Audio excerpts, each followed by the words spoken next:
Okay, should be live.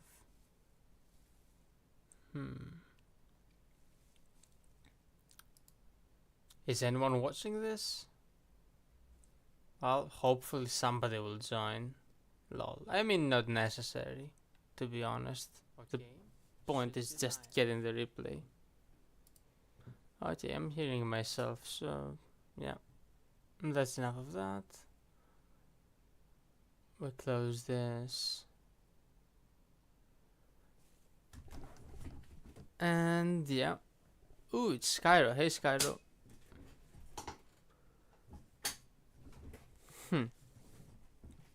Number one spectator, exactly. So, we have a few replays to go through.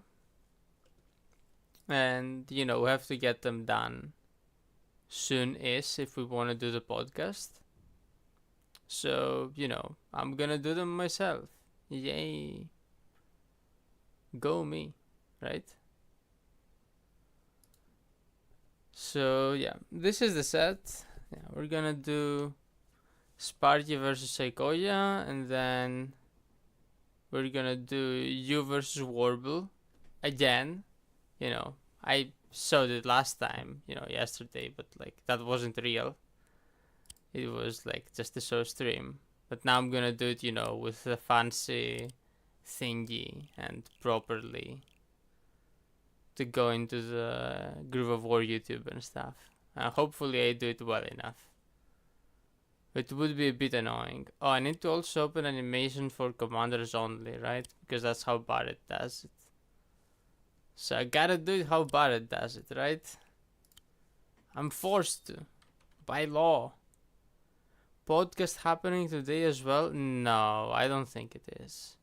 It's probably gonna be we're probably gonna accept that we missed our chance to do podcast for this round, and we're gonna do like a 2-round podcast for like both of these rounds. Because, things were happening and now Barrett is like kinda sick. Like he can't do anything that has touching involved or something. Yeah. There's stuff wrong with like his throat. Yeah, so yeah, I gotta do this. And then hopefully Barrett comes back by the end of the week, and then we do the final games of this round together or something, and then finish with a podcast for like 2 rounds essentially. A 2-in-1 podcast. Yeah. Same, Skyro, I hope. Because we still need Barrett. For example, I can't do my own games. I could do them from overview, but it's not the same. Right? Anyway. I think this is the correct code, yeah. So I go there. Okay, I'm gonna start. Let's hope I get it right.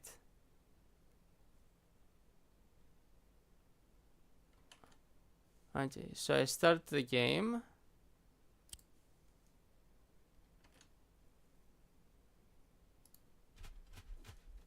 Yep. And then I transition scene. Yeah. So there we go. We have Sparky in the blue playing Emmerich versus Sequoia in the yellow playing Tenry on open season. Now this is very interesting because Sequoia is the one who pioneered the Emmerich on open season. Now I thought he was just kidding and it was propaganda. But Sparky believes in the propaganda. And he's going to go Emmerich against Sequoia. And Sequoia going Tenry to counter his own idea of the Emmerich. So, that's very interesting. Let's see how Sequoia counters his own game plan. Which, to be honest, is not... I think it's really propaganda, but yeah. Also, both players are going for the Sue opening, the efficiency opening, which is the thing I was advocating for. It gets the rifle out early and it's the most efficient money-wise. But it doesn't make any of the potentially aggressive plays you can make. For example, taking a very good sword trade. A storm approaches. And Sequoia running forward for that village instead of killing the sword, which has been the classic thing you do. But yeah, running forward is an idea, a very real idea. Like it can speed up your recon. And going for the early Harpy. Let's see what Sparky does. Sparky is not gonna go for that. He's gonna choose to go for the more classic. I kill your sword and then sword crit the village. Which will give him a unit count lead. Unless Sequoia chooses to hit the retreating sword with both commander and sword right here. But this will mean that he doesn't get this village, so he doesn't go for it. He instead goes for the village. And this was the whole point of running forward. He wanted to accelerate his economy.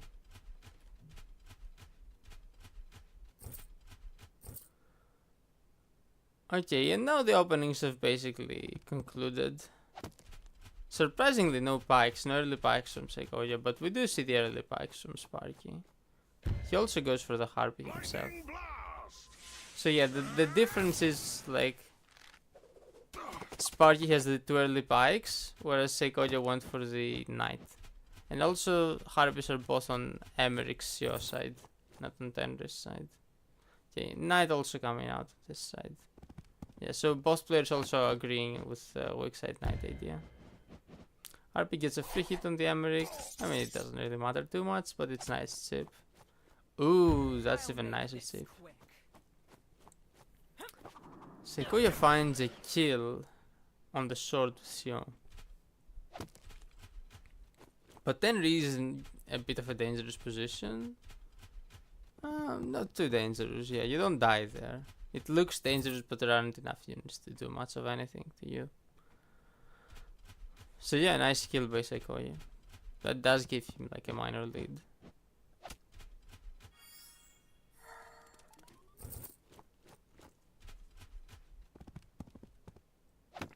More of the weak side knights. Yeah, because Sio is moving away from this front.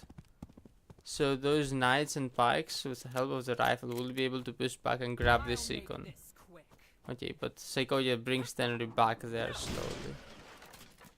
So Tenri now is in position since he went back to maybe stop those knights and defend this icon. And then we have the early dragon.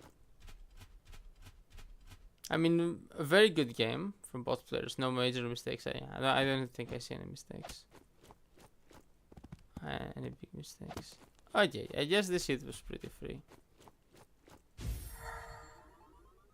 Like, Harpy can answer, but you have mage covering. And then there was a free sword before. But other than that, like, very solid game so far.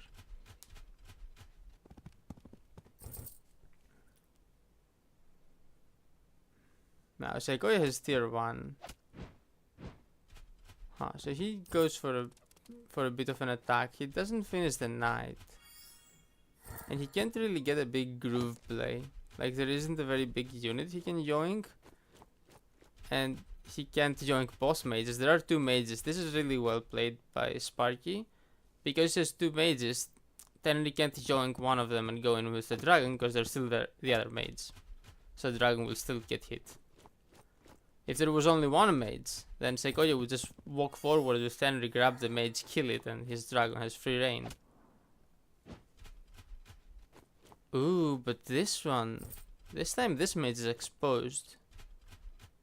So if the other mage gets grabbed... Yeah. So Sequoia is grabbing this mage, and this way he will be able to attack.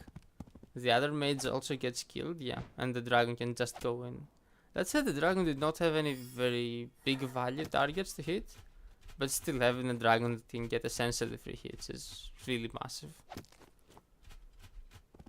Ooh, and Harpy cannot hit the dragon from behind because of the flagstone. So wherever Harpy hits the dragon from, it will be vulnerable to the mage. So instead it chooses to hit the knight, yeah. But it still dies to this mage. Okay, yeah, so dragon only gets punished by this archer. Yeah. This is a pretty good attack by Sequoia. That said, Sparky, taking Econ on this side, he's doing very well economically. Like, Sparky shouldn't be ahead Econ. He's playing the more control SEO. So, you know, if this attack hadn't happened, Sparky would have been very favored to win this game. Being ahead Econ with slower SEO. More control. Yeah, also slower, I guess. Because effectively, you know, you might think, okay, 10 tier 2 400, but you don't use it, you use tier 1. But yeah, now Sequoia gets to bully because of that attack. And a free sword dies to the rifle too. Yeah, so it was all because of that attack. Which is weird, usually you would expect Sequoia to, you know, win slowly with a more controlled approach, time people out. But no, he's showing that he can attack too. That he can play the aggro SEO very well. That he can punish the control player. Ooh, big archer hit on the dragon. Crit even? Was it a crit? Yeah. I think it was. I don't think the archer moved. That's like funny. Just because of archer, dragon is like at 41. And this side is suffering. Yeah, Sparky is doing very well. No, I think without the attack he wins the game. But with the attack, you know, now it's really close. Sequoia advantage probably. Turner picks up the knight. Yeah, that's really good. That knight picked up a mage, right? Yeah, that's not an ideal trade. Or did it pick up something else? Another knight? Ah, whatever.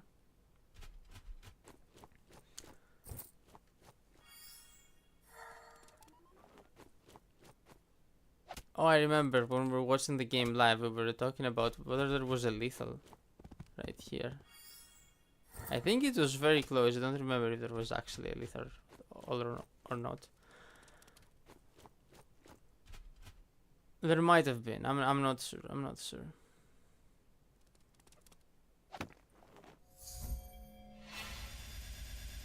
So yeah, there is a rifle and witch on the crystal, and it barely doesn't die this turn. If it did die, there would have been a lethal on Emmerich easily. But it will die at the start of Emmerich's turn. It's because it takes 10 damage passively, so there won't be any chance to heal it. That said, the witch trades itself for it. So you know that's 800 for the crystal. Oh no, wait, it's not 800. It's 750. Ah, lol. But yeah, still 750 for the crystal. It was 800 in World Group 1, I think. Wow, World Group 1 brain.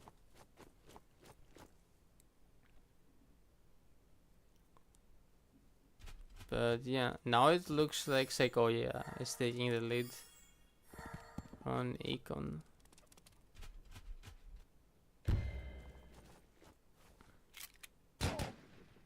Emmerich gets shot.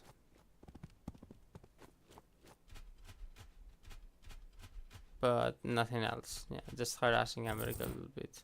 Well, the rifle didn't have anything else to shoot at. Sequoia is about to have groove again.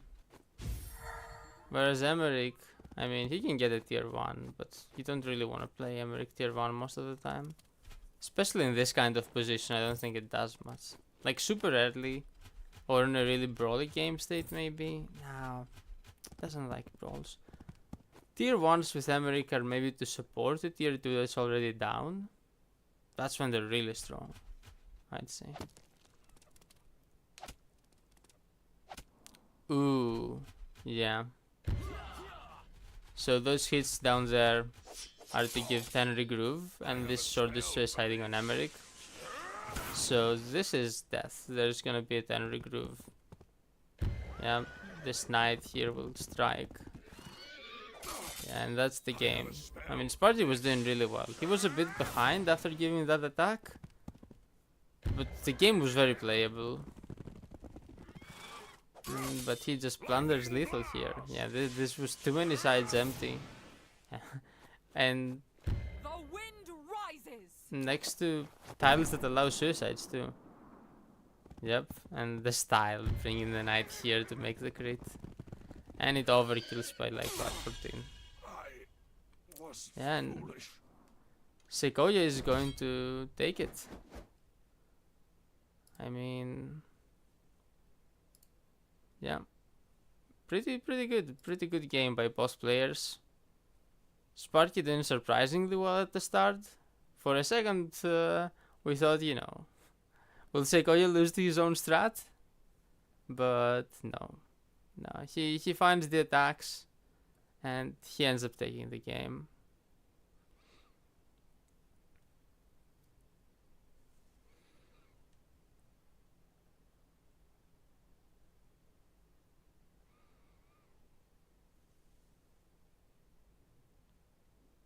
And okay, that's like the first game.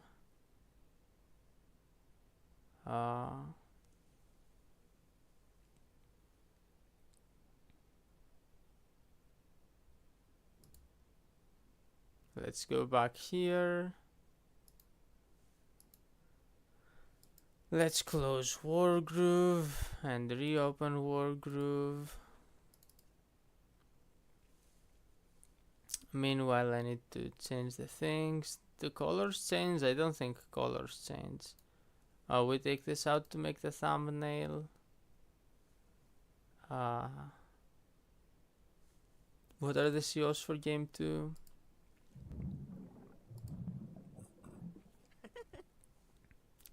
Let's talk to chat a little bit. Sparky's here. Hey, Sparky. The real one. Yep. You guys are always here. Thanks. You were doing better than you thought. Oh, you didn't realize at the moment that you were doing so well? You were doing really well. Yeah, you were very close to winning this game. Like, I think you just don't allow that attack. He did. And you're pretty much winning.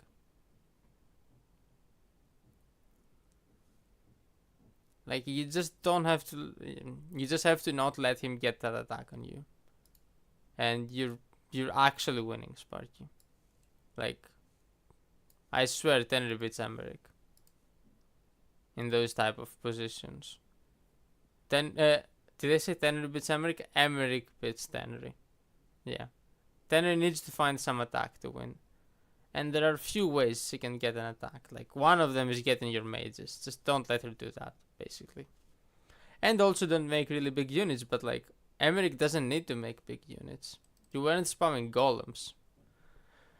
If you were spamming golems, even if she yoinks one, maybe the rest of the golems, like, still profit from the defense enough to where it's fine. Okay, let's grab game 2.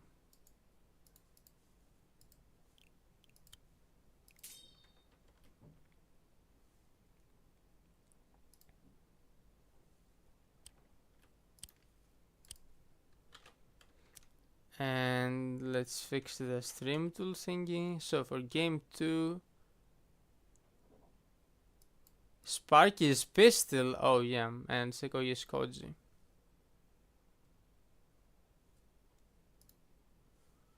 Sparky. Yeah, that was the pistol game. Pistol, blue. Koji default, right? Update.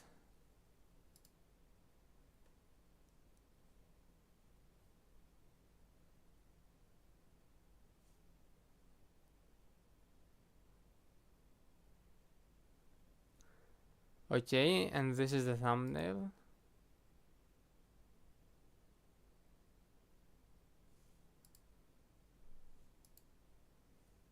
So we do screenshot. Get another one.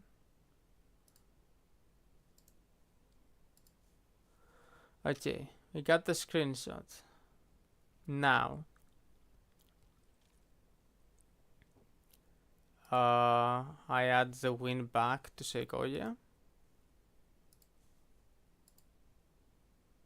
Okay, and we can start. I guess I'll wait for Sparky, since he's here. Not that I'm interacting with him live, but so he can catch the whole of me. Like, I can also drink some water in the meanwhile. In the meantime,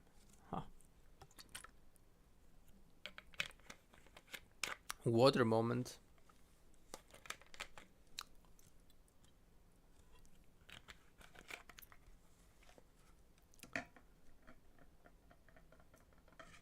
Water kinda good.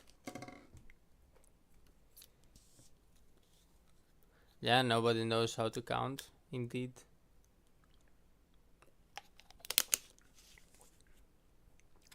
Most time keys are like that. I forgot to count night, mostly. Haha.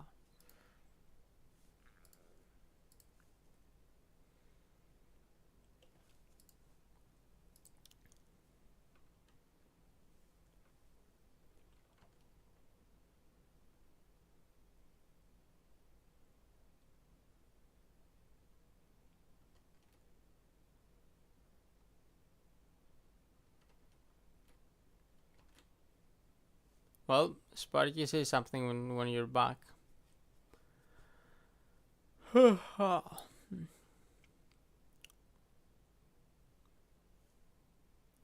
I'm already live for 20 minutes. 22 minutes, actually. Surprising, right? Quite surprising. Quite and surprising. I mean, I'll start the game, actually. Whatever. He'll be back. Lol.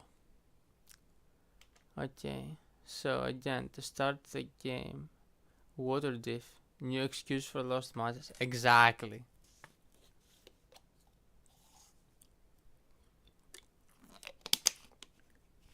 Or drank too much. And then, you know, felt slowed down, too heavy.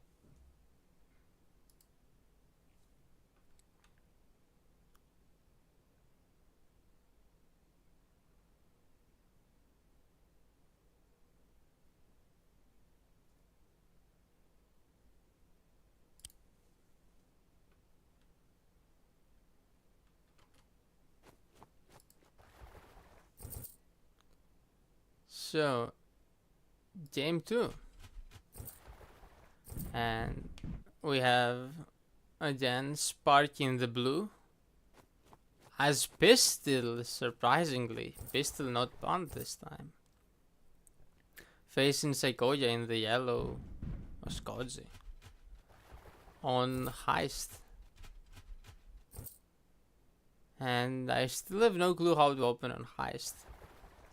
Because, you know, it's different. I knew how to open on Heist in World War 1, so I won't comment on the openings. Maybe I will. This looks very weird. Skipping a village to go for the hideout? Yeah, I don't think that's the way you do it. Also, why is Sequoia going Koji? And why did he allow Pistol? Sequoia is like one of the main pro Pistol advocates. And by pro Pistol, I don't mean letting her be played. I mean pro Pistol as in Pistol is good enough to ban every time. I guess if there's one map you don't ban her, it's Heist. But you probably still ban her on Heist. Okay, the idea is, I guess, she was very isolated at the start, so she literally can't use her groove. But later on, she will be able to. Like, late game, there are usually big blobs in the center. And so Pistol just wins. On the flip side, you're going Koji.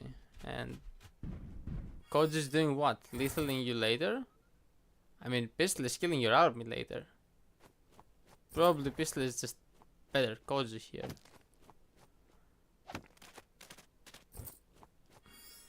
Okay, let's see. Sparky moved Pistol through center, but then left to go to the side and get the lumber mill. This is weird. Usually you go center or side.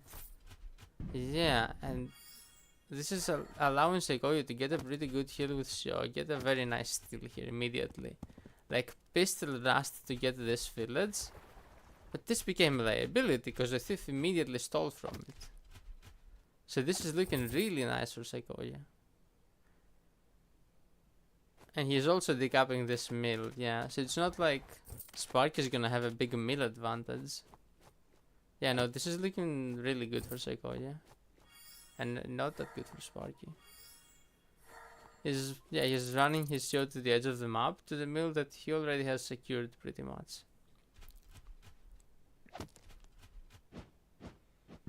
Now, ooh, and Segoya going down here. Like, there could even be threat on this HQ. And also this sword could next turn crit the hideout, crit the HQ with the help of Koji. Could do a lot of things. Like, this is a real threat. And there is another thief that could steal from this village. So this sword has to protect this HQ, this hideout, and this village. It's kinda overworked. It's hard to... Ooh, this knight gets trapped though. That's funny.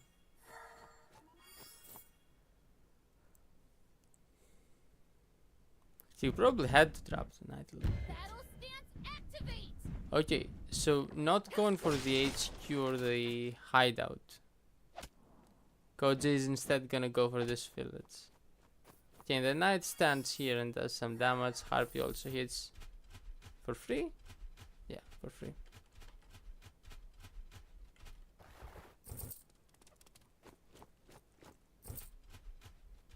And more thieves.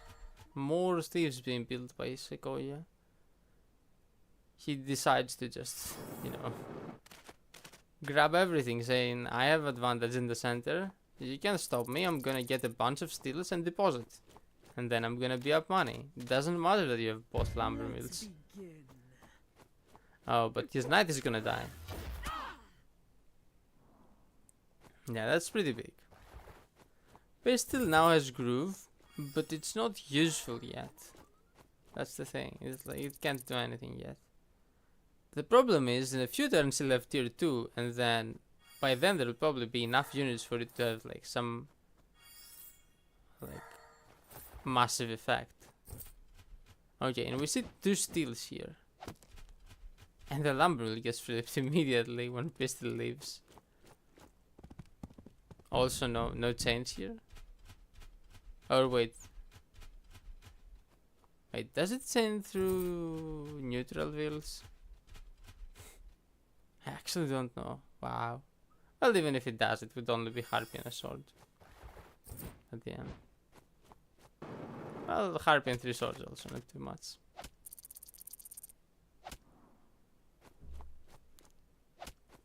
Okay, Thief kinda trapped here. Can it be protected? Well, this thief deposits for free, for sure. The question is, can this thief run? And now the dog can be killed. Yes. And thief can run here and the sword can block. But Pistol has groove, so if the sword blocks here, that makes a chain. And, you know, bad things can happen.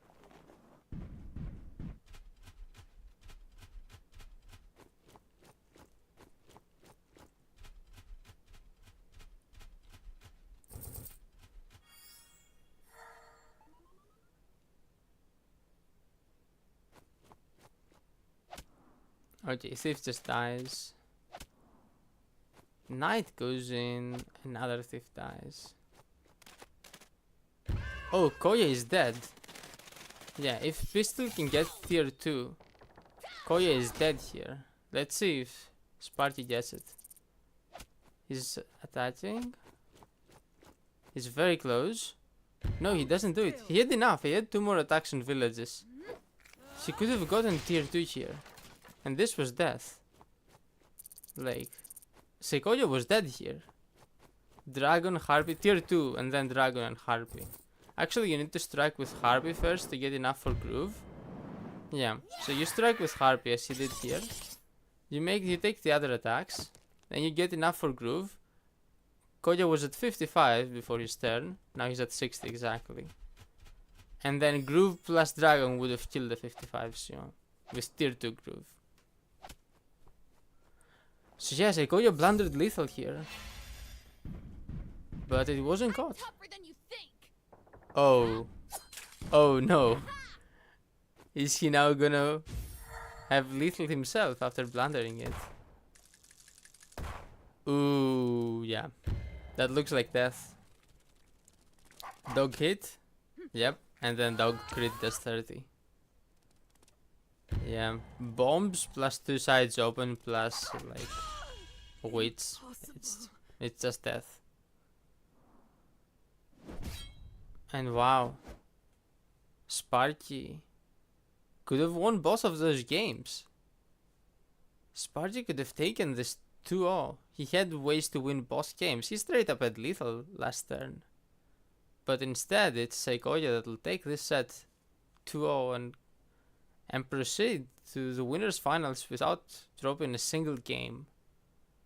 Which feels weird to say when he literally, like, dropped this game, but it wasn't picked up. But yeah.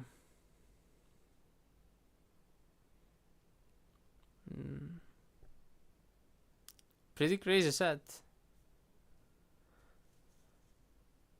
Still, very well played by Sparky. Like, score might show 0-2 for him, but, you know, it was a very strong performance.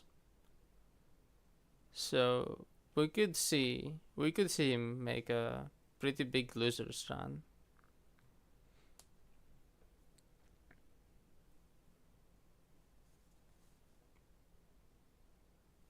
And okay, I think that's enough. Yeah, I don't want to ramble way too much.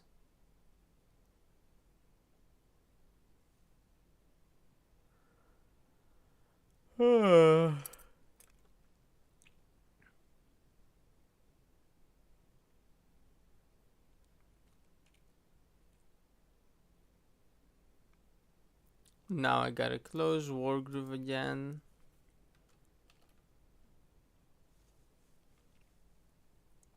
And then open Wargroove again.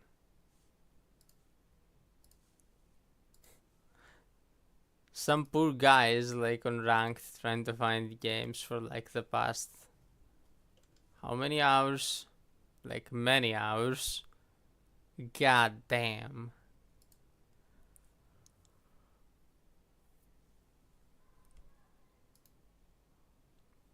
Is it one of you guys?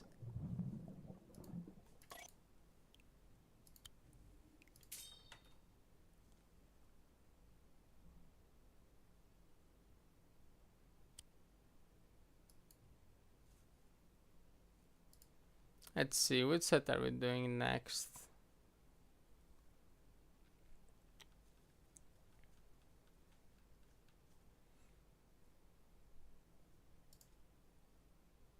Oh, should I mark them somehow? How do I mark the sets I've done?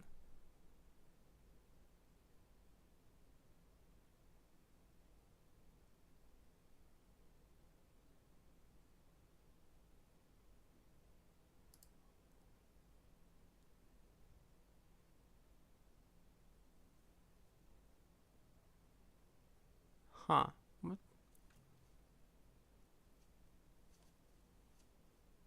How should I mark them? That's very interesting.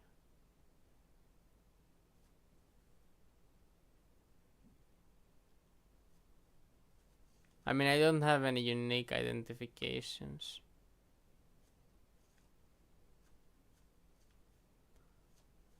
Do we have any rifle? Yeah. Pew pew. Yeah. Since Barret is the archer, I'll be the rifle. Right? Rifle. The shooter. big so again solid.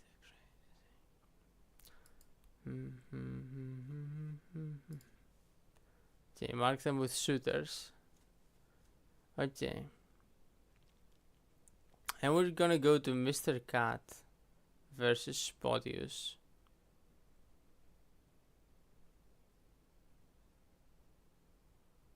Okay.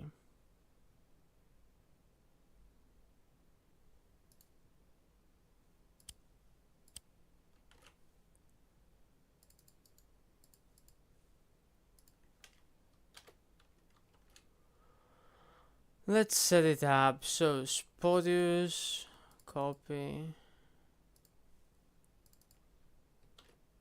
Spodius, orange. Do we have orange here? We do. Orange, twins,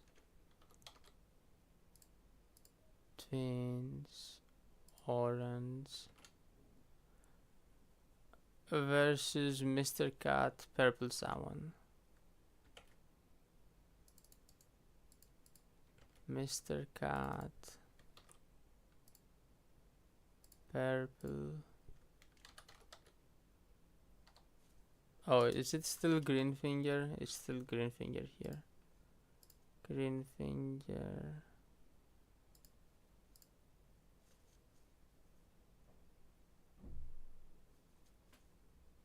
Purple.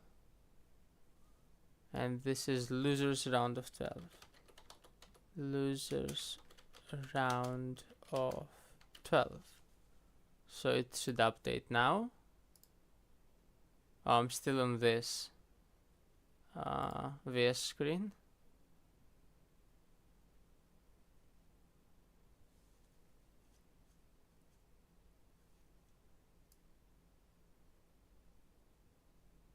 Sparky is saying, can I submit my KHP match results? Well, KHP hasn't checked in. He can't check in for some reason. So Barrett is probably gonna do it manually. Sparky. But yeah, I asked KHP to check in so we can do results, but he told me he can't for some reason. That's what happened.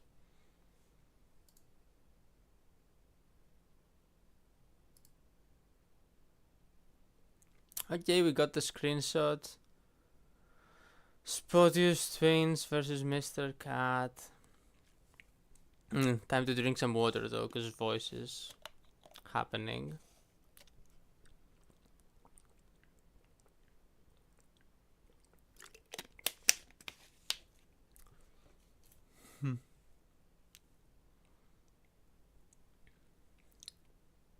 Spodius orange twins, Mr. Cat purple sawan on Heartseeker.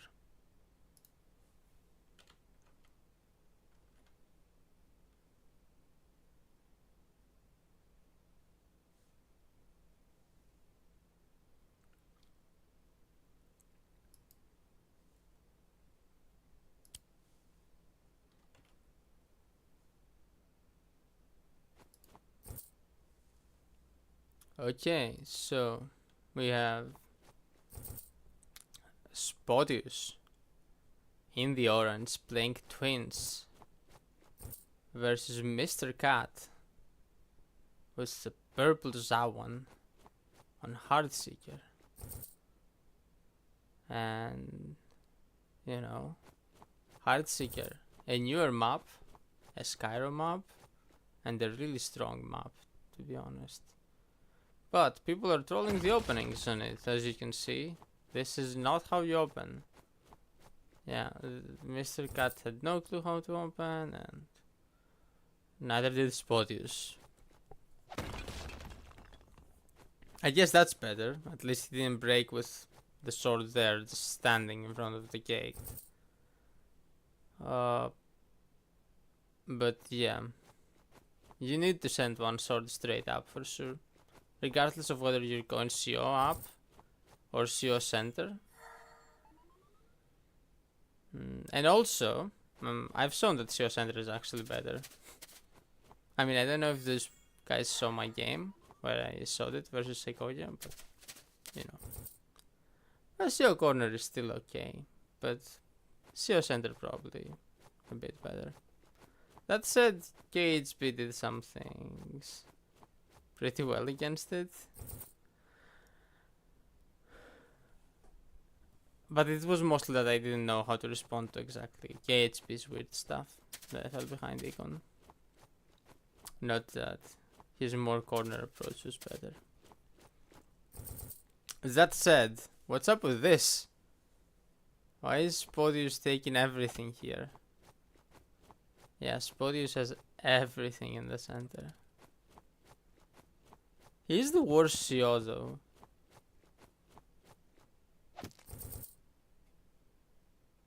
Yeah, I'd say Zawan for sure a lot stronger than Twins. Bombs away! But, you know, CO difference don't matter if you wrap a billion Econ.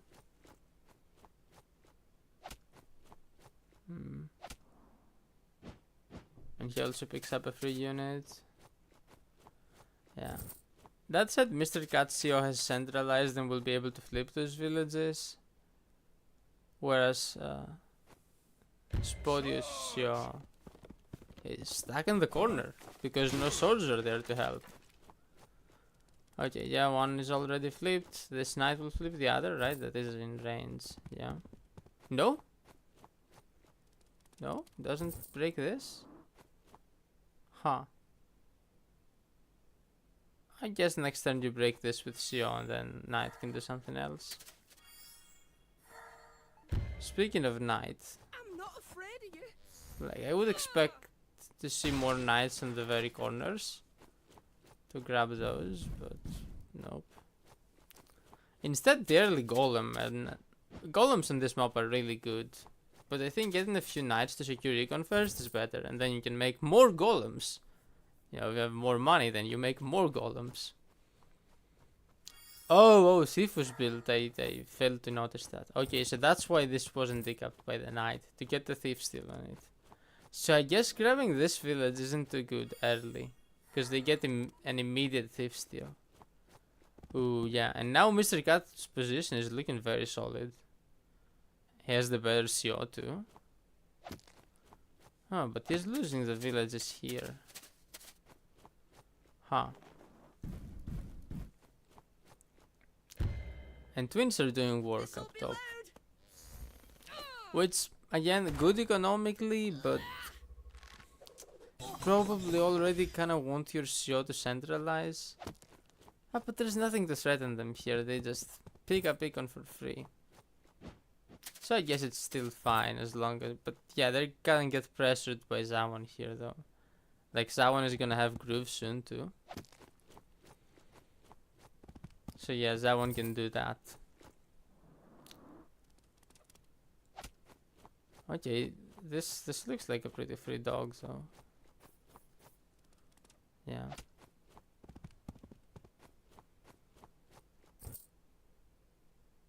Yeah, no, I like Mr. Cat's position here. That said, this column doesn't have any answers. Huh, yeah. How much money did he have last turn? He had enough money to get like a dragon or something.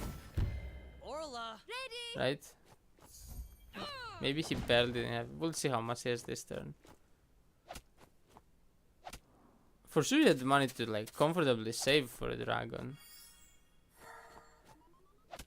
Like, okay, that's 1250 of units he bought. So if he had exactly 1250, then okay, he needed to base skip even for a golem. But if he had 13 or more,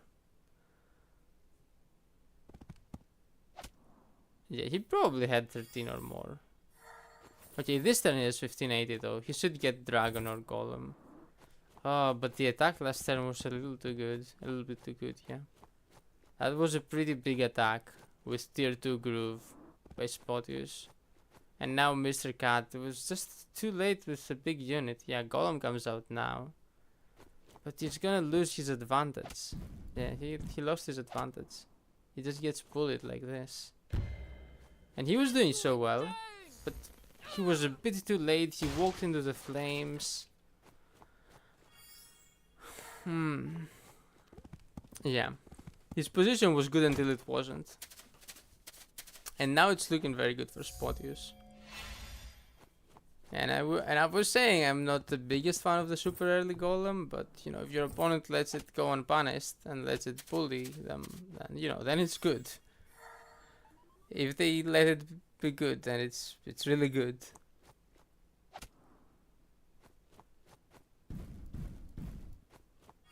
And the 2 balloons, perhaps like too many balloons by Mr. Cat. Maybe later on in the game, 2 balloons, but it was more important to get the golem counter faster. And now Spodius has everything. Well, everything except Groove Charge, I guess. A big Zawan tier 2 could still maybe flip the game.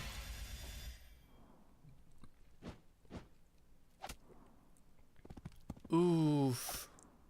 Going in. Yeah, and the mage gets picked up.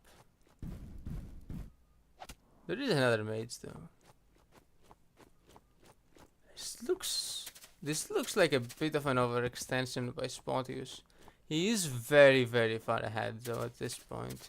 He just keeps getting further and further ahead every turn. And spills Dragon. Wants to run in and finish the game, but you know, maybe he pushed a bit much, I don't know. Mage grabs the witch, yeah. Still nothing to deal with this column though. Thief still on the bottom. It doesn't matter much at this point. I don't think this thief will like survive. Yeah, Spodius didn't actually take that much damage by this counter attack. It was pretty good. But you'd expect him to get really punished for walking that far forward. But no, it was okay, and he has Groove again. So, you know, he could drop a fire there. Just to twist the knife. Oh, he's holding. Okay, he's looking to move towards HQ probably. Ooh, yeah. And the resignation by Mr. Cat. Yeah, he was far behind. And he had to defend his HQ into Spodius's very big econ difference and Groove. So those units he had there had to move forward to kind of defend his HQ, and that wasn't gonna be possible without losing them. Like then Spodius would get the first strike with Groove. So yeah, well played by boss. Yeah, Spodius opened better, then Mr. Cat was doing really well. And then Mr. Cat got attacked. And that basically decided the game. Yeah, Spodius takes game 1 with twins into Zawan too. Damn. I mean, he so does, I guess.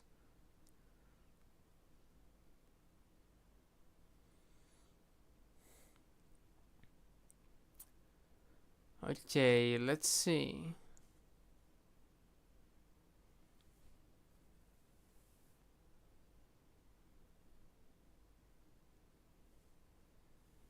Is it the same colors for game 2?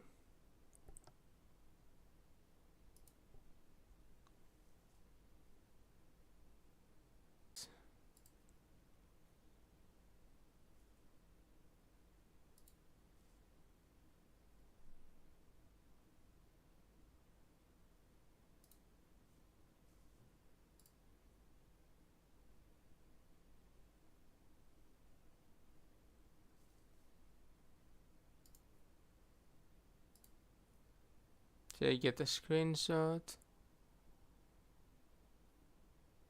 The typical KHP playstyle. Shu was doing that before KHP was born. And he was doing it better too. We call it the Shu. As we know the base. And the base we call it the Shu. Yep. Let me open Wargroove again.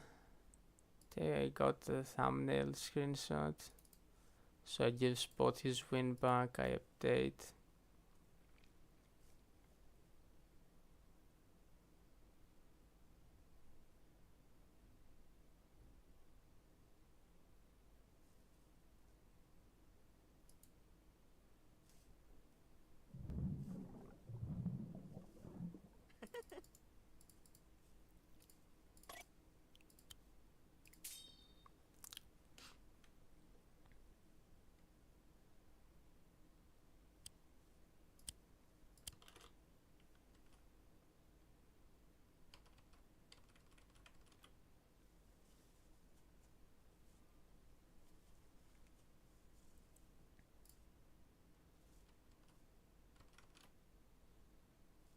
Okay.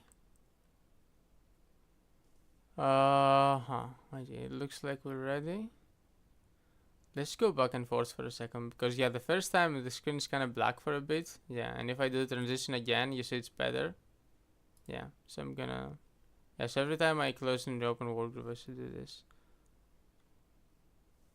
Okay. Uh...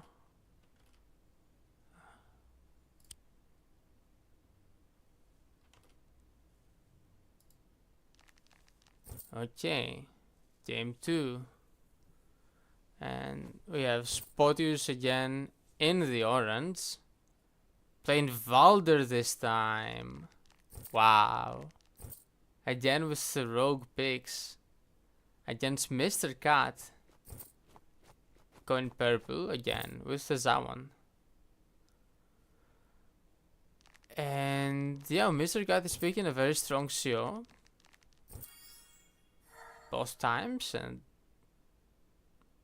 and Spotius just isn't. I mean, Valder used to be the best CO, but he's not even close to as good right now.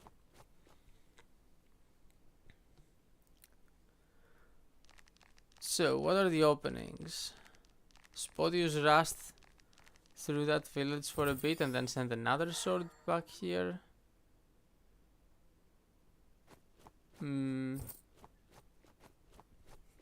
Mr. Cat didn't. But he ran here instead of going there. Yeah, he didn't capture his corner. So I think Spotius can run and yoink the whole corner. Yeah, Spotius can run. Can run and yoink the whole corner. Like... the openings are a bit all over the place. Mr. Cat went wagon, but he could have gone wagon earlier. At this time, he should have gone balloon.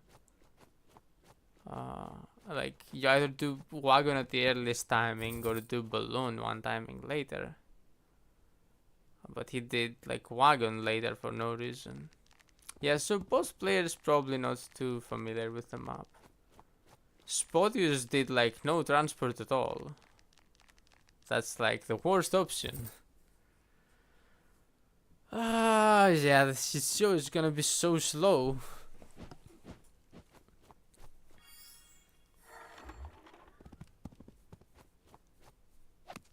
Yeah, but Spotius joins a lot of the econ, so that might be more important than having a fast CO here.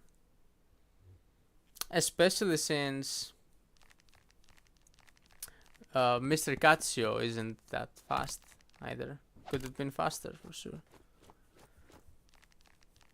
That said, again, gotta talk about the CO advantage here.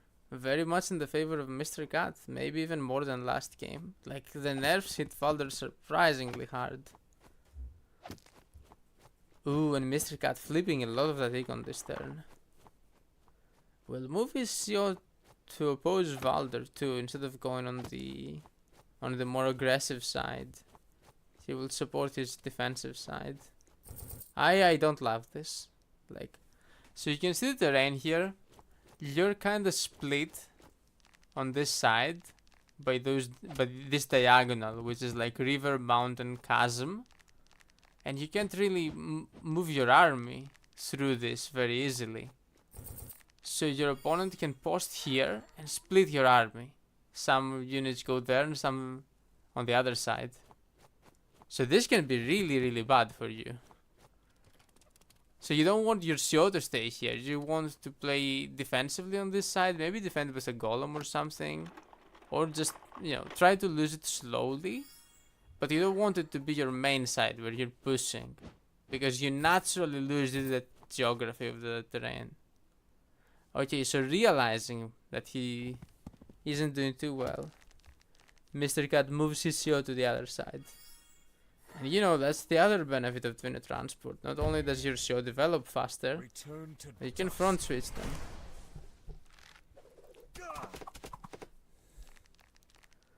That said, it looks like Spotius is ahead on the econ again. I'm pretty sure he is. Hard to tell because the map is super huge. But yeah. Harpy whack. Always nice to find the free Harasensio.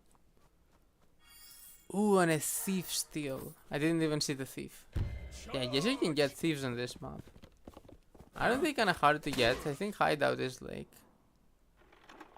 Oh, this one in the center you can get them.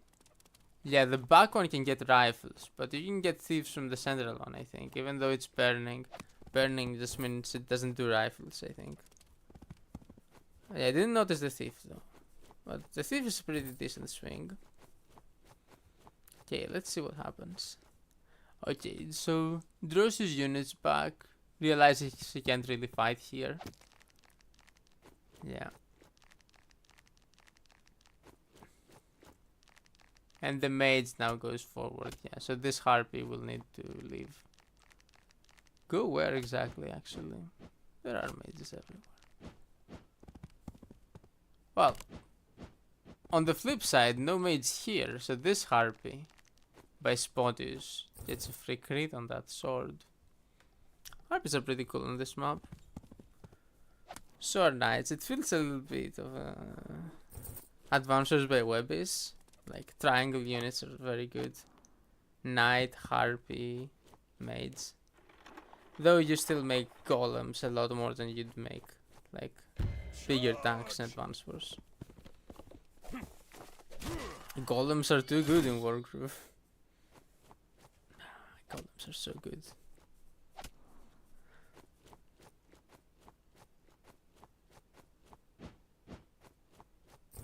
Anyway, picking up a kill. Was it a knight? Yeah, a knight just died. That's a pretty big kill. And I think he's safe there, yeah. And Spottish is also gonna counter with a kill on a knight. I guess knights are just falling. Ooh. But also two swords.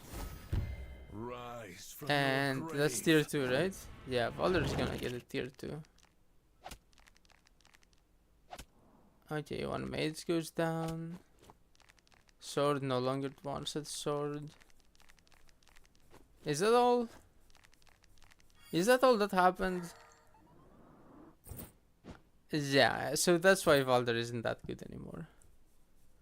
Like before, Valder presses tier 2 and your army explodes. Now not so much. I guess getting the 2 extra swords is decent, but they got overextended and died anyways. Just like you kept them. Still, it was decent, it wasn't worthless, but like, yeah. Not even slightly comparable to what it used to be. Anyway, yeah, Mr. Cat picks up a few of the pieces.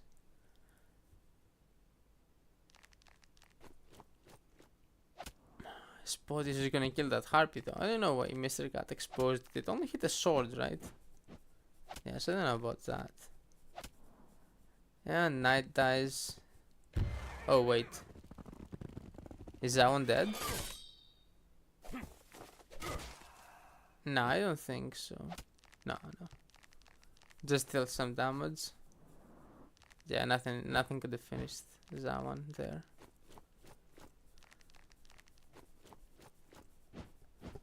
Does that one have tier 2 or not yet? Because this could be a pretty decent tier 2 turn. Yeah, there is tier 2. So I'm guessing he's gonna make a big tier 2 play here. Nature's cry! And resigns. I mean, he was behind. But I think this was playable for Mr. Cat. Huh. I don't know, was he that far behind? He was quite far behind on the econ. Like this side is pressing up to here, whereas his side isn't even close to the same pressure. But still, I think because of the CO advantage, like those vines, yes, they didn't immediately win, but those get to stay there for like a few more turns.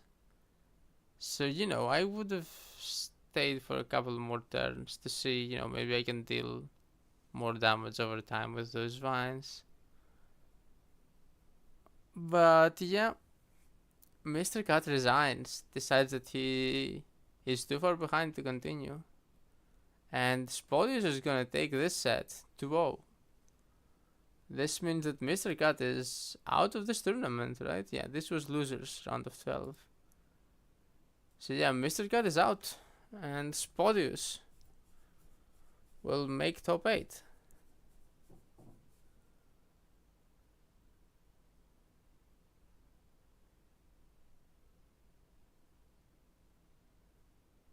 I mean, pretty decent set, yeah. Well, I don't know, like, Cat lost 2-0, but both games felt pretty close. That said, he was playing the better CO both times. Like, you gotta think that it's different. If Spodius is playing an equal CO, he probably wins harder. But still, you know, picking the right COs is also a skill, part of the game. And Spodius failed to do it.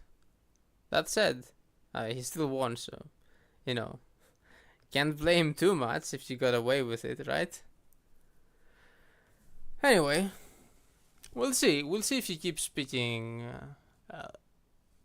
I don't want to say bad, but like worse COs in the following rounds.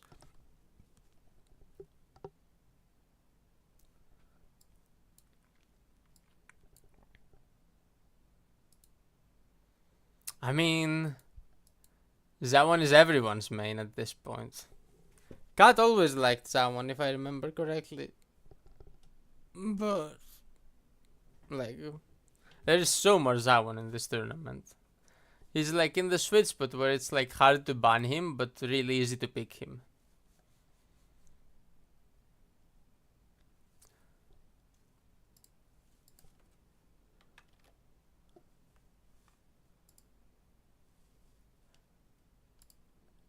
Okay, let's mark this set.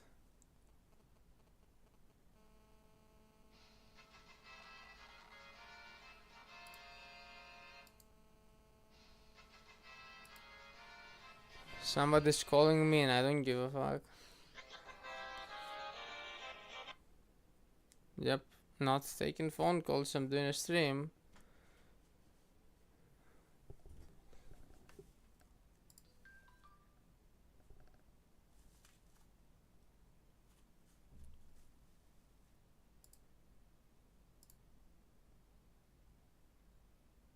Okay, and now we have Warble versus Cairo.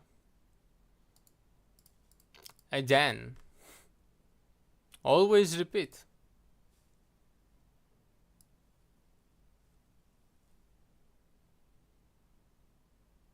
Oh hey, don't even need to change colors. Nice.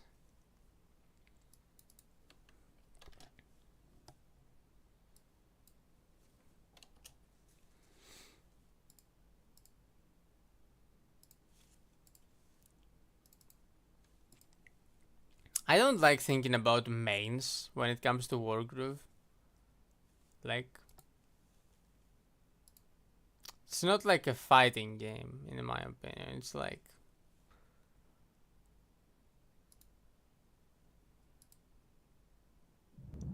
anyone can play every CO.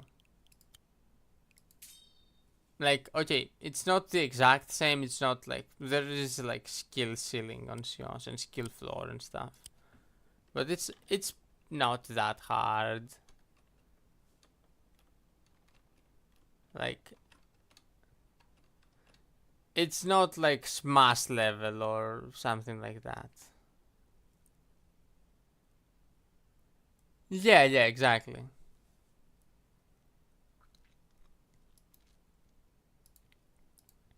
It's not like,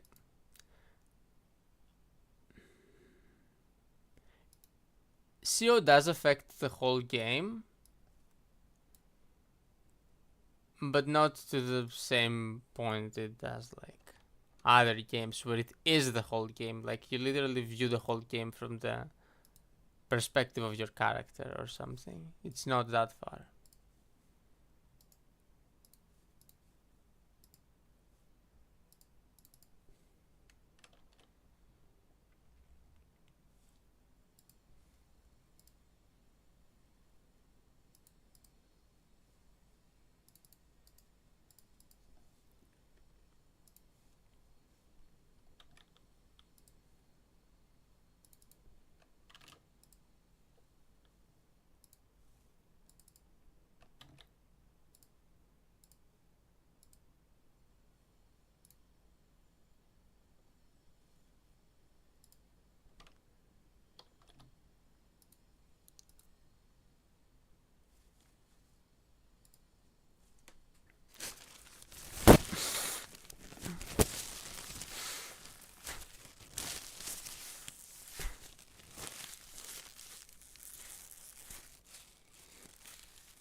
Okay, this is looking good.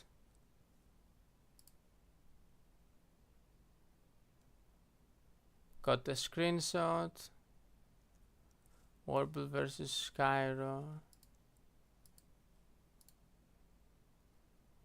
Okay, let's switch back and forth a couple of times. Yeah, okay. Okay, looks pretty good. Okay, now I need to erase the thing though, because I do have the game saved. So I need to go to save.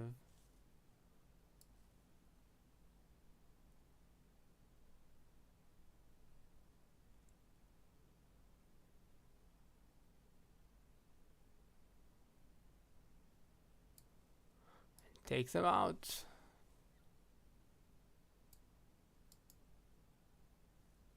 Delete.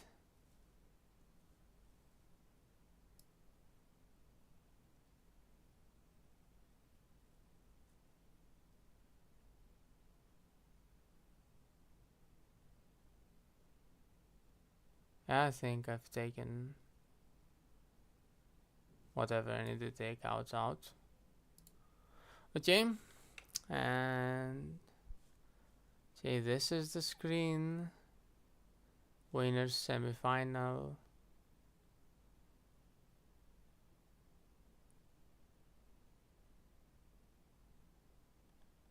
Warble versus Skyro.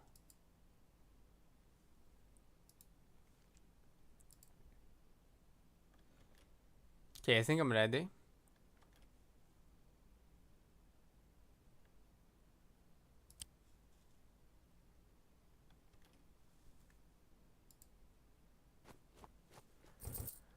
Okay, so in the orange, Warble with Zawan. And in the blue, Skyro also with Zawan. So I think boss banned Wolfar. But yeah, also Pistol and Vesper, the obvious bans.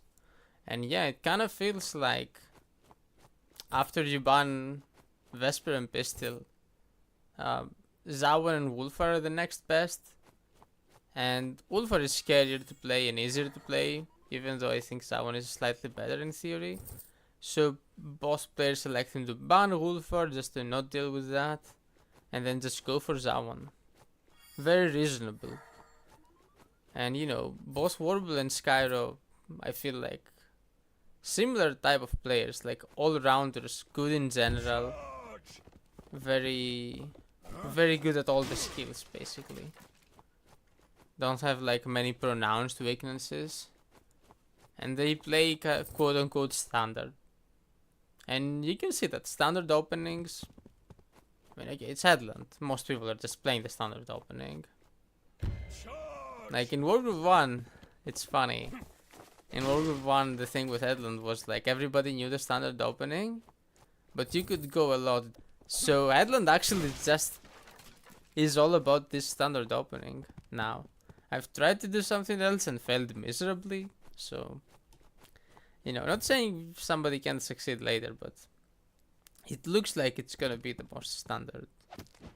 I mean, Gilgamesh also does that. That said, there is the nice novelty on turn 5 with the Harpy.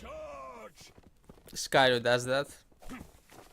Blocking the crit decap on this village. You could see how Zaman could have gone here and dig up to crit with a sword, but now he can't anymore. I mean, he can do it from up top, but then he probably loses his sword. So yeah, he doesn't do it. He positions to take that village next turn, but it will delay his econ push. Whereas Skyro can do it this turn. Okay, Skyro moves away. Yeah, so Warble will be able to take this now. Forward! Yep, he also kills it with Shio, which is a tiny bit more groove. But yeah, as you can see, it was already taken by Skyro on the other side. So yeah, Skyro a minor recon advantage. which is what the Harpy does. But Warble went for more knights instead, which does this, the attack. Forward! But is the attack good enough? It killed the sword and it crippled another. But this knight is gonna die for it. Yeah, so... Yeah, and the mage is safe. Sword goes here, mage is completely safe. And this property is also gonna get flipped for free. So Skyro has quite a decent lead. What's this build? Wagon? No, no.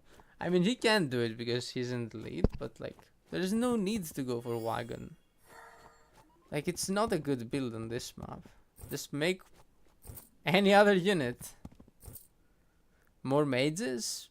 Like, more knights? Save for more golems? He still has golem, more dragon money. Yeah, but no, he gets a mage to go into the wagon. He does the spear balloon. Those are all fine, but they aren't the units I would use to push my advantage.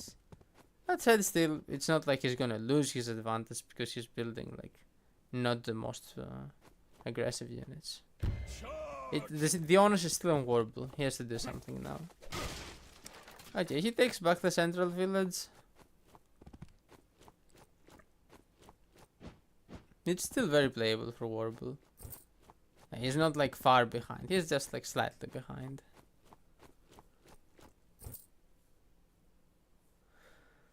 Groove should be around equal too. Let's see. Warble 184. Skyro flips this back. Warble has no presence up there. So yeah, again maintaining this advantage of like one village. And 180. Slightly behind Groove.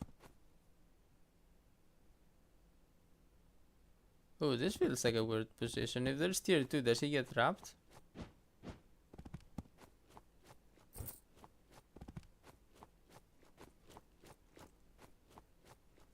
I mean, kinda. And there's a golem, so probably not. But there wasn't a tier 2. Okay, now he really doesn't get trapped. Ooh, golem spam. Now that's how you push a lead. See? Golem, then golem again. You know, Skyro knows how to play this game. And Warble now really needs to do something. Okay, he takes this village back. But that's not enough. He needs to actually be ahead, Econ. Okay, he also has 2 golems. Okay. So he's only behind by 1 golem. It's not too bad. But yeah, Skyro has the more expensive army at this point. And is Econ equal? Oh, he's still ahead, Econ. And has the more expensive army. Yeah, and his golems develop a tiny bit quicker too. Yeah, that's a very strong position there. Yeah, no, Skyro's clearly in the driver's seat. Really controlling the board. That said, he does lose this village. And I mean, this is understandable. He moved his whole army to take the other side. So yeah, it's a little bit of a dance. Where Skyro is moving away from the right side and taking back the left side. And Warble recognizes it and goes to take the right side. But yeah, Skyro is faster on the flips.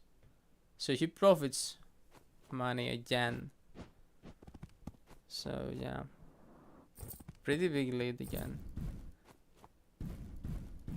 Another golem comes out while also making a pike. I will go into this balloon. So yeah, now this is a very threatening late game army. Like, there is an archer, there are the pikes, and there are still a bunch of golems.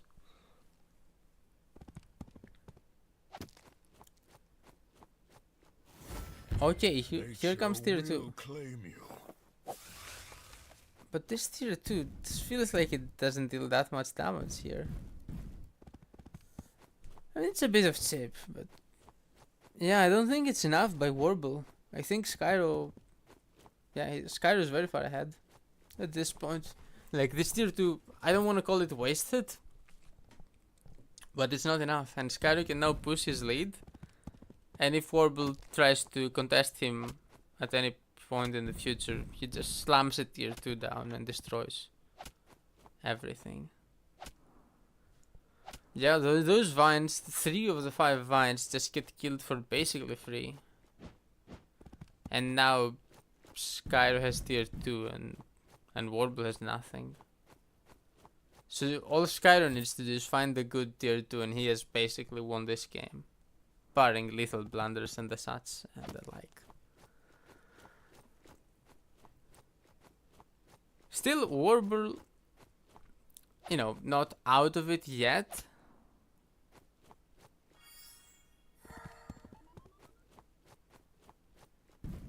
Still trying. Forward! Still playing like as solid as he can, which is, you know, pretty solid. You can't roll him over for sure.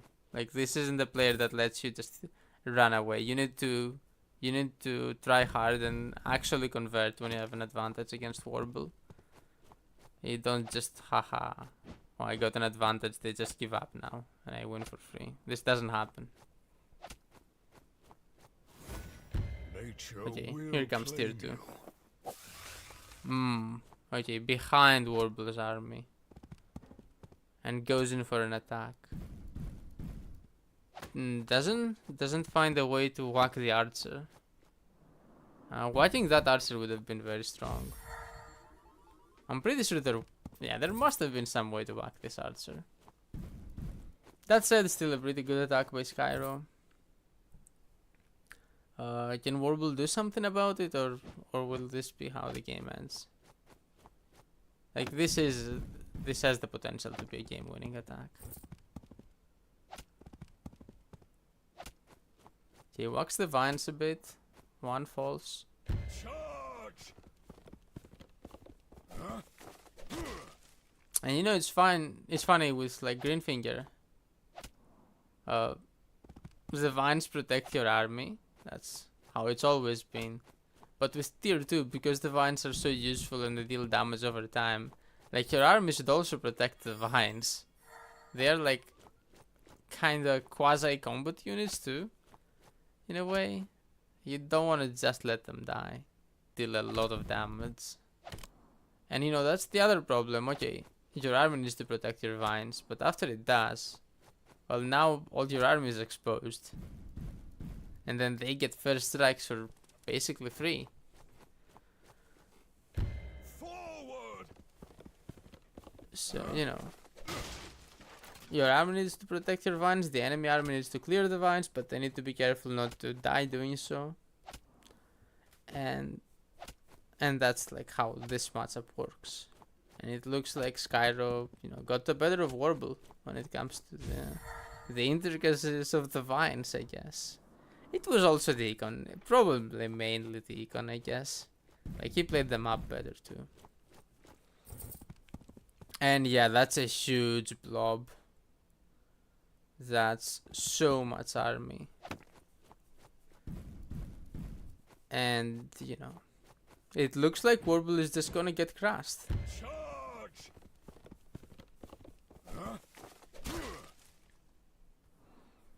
Okay, yeah. Some counterattack damage by Warble. I mean, again, doesn't give up. You know, there is something to play for still here. But it's looking very rough. Like, this isn't gonna be an enjoyable game for Warble. Like, he's gonna have to suffer unless Skyro makes a big blunder or something. Huh, wait. What's happening here? Okay, Golem is gonna die. Yeah. Yeah, with that Golem dying. Yeah, there's what even? Wait, what? Sword suicides on Zaman? I don't think there's a lethal here. Is there a lethal here? There is a Night Crit and a Golem hit. Is that enough? Probably wasn't, since, you know, Warble didn't go for it. So that's like one sword lost, but whatever. Yeah. Still, crashing attack. Golem died, mage died, knight got crippled. This is looking very over. Is he moving completely away from his own HQ? He needed like something, anything. Like he could tier 1 his HQ. But now Warble just takes his HQ. You can't forget your HQ. Wow. Yeah, I don't think there's any way to defend this. And yeah, presses tier 1 here. You can't kill this in one turn. Warble just stayed in the game and Skyro blunders at the last moment. Okay, kills the knight, but there's nothing to kill that dragon. Nothing can even hit it. The HQ is at 17%. Oh, gets tier 2. 3 vines are gonna heavily damage the dragon. But does it still have enough to finish the HQ? Is a 54% dragon capable of dealing 17 to HQ?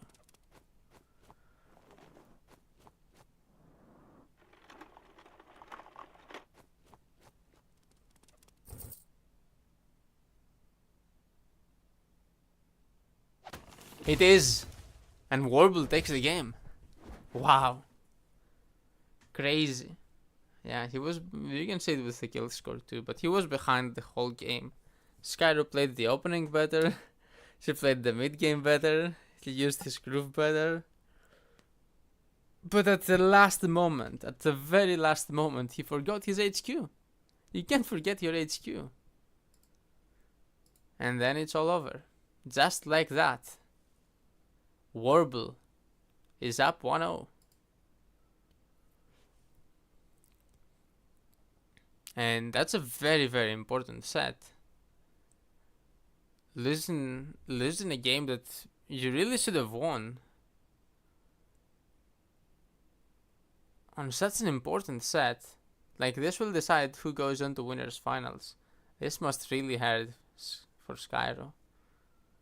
Yeah, let's see. Is he able to bounce back from this and take the set, or will Warble like just run away with it after this crazy comeback victory?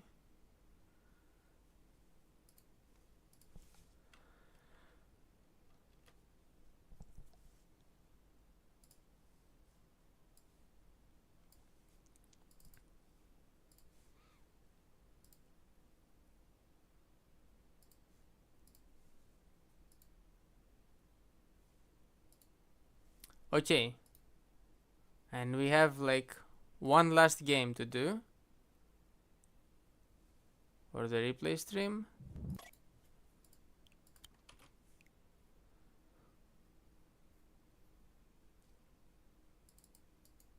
Let me fix all the things.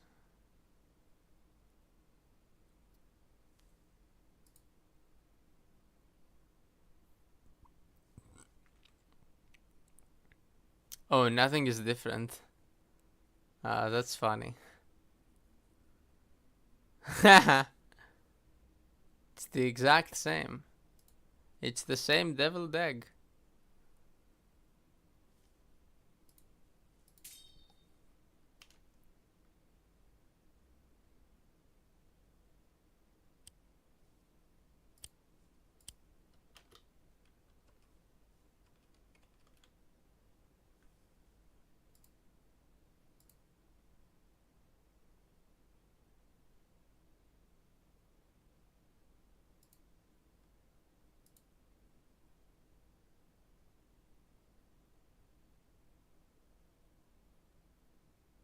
Yeah, I'll go and stream.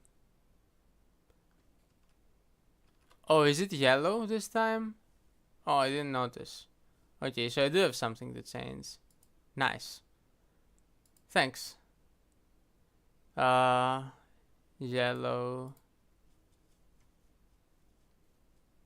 Yellow.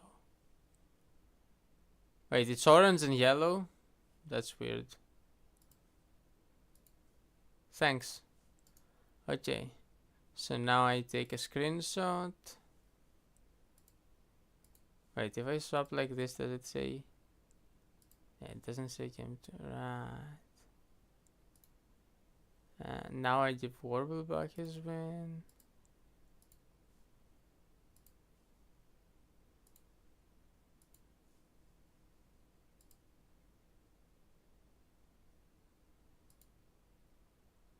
Okay. Okay, we're starting now.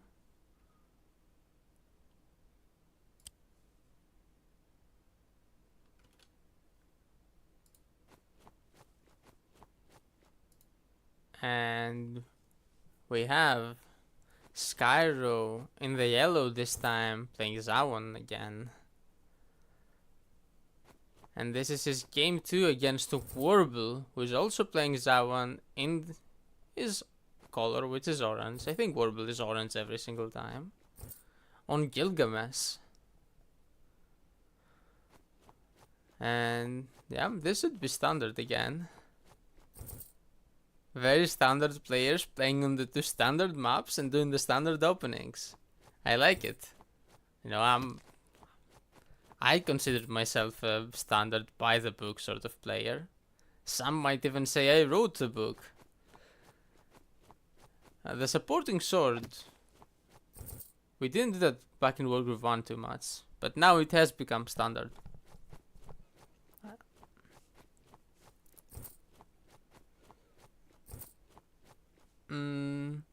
No early pikes.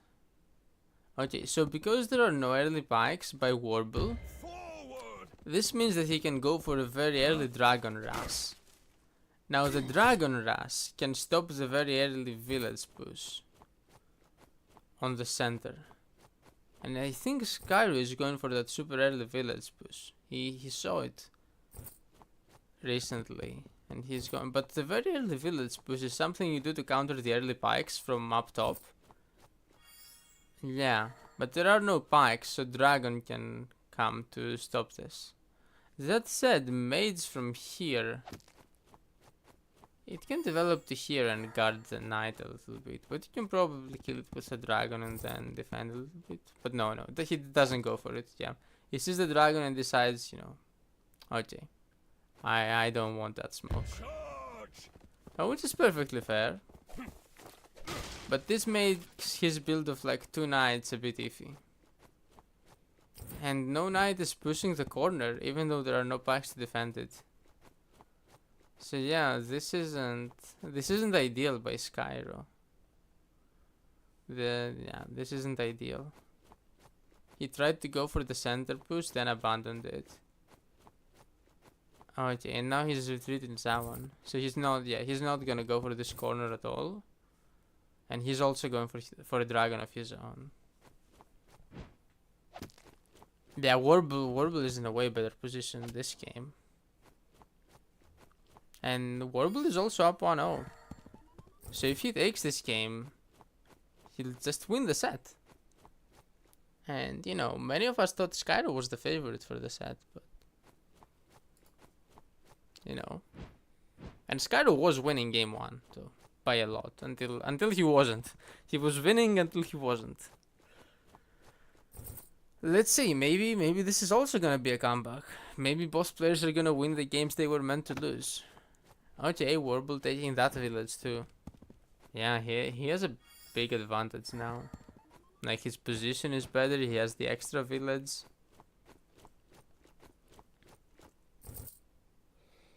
Yeah, the onus is on Skyro now to get something done.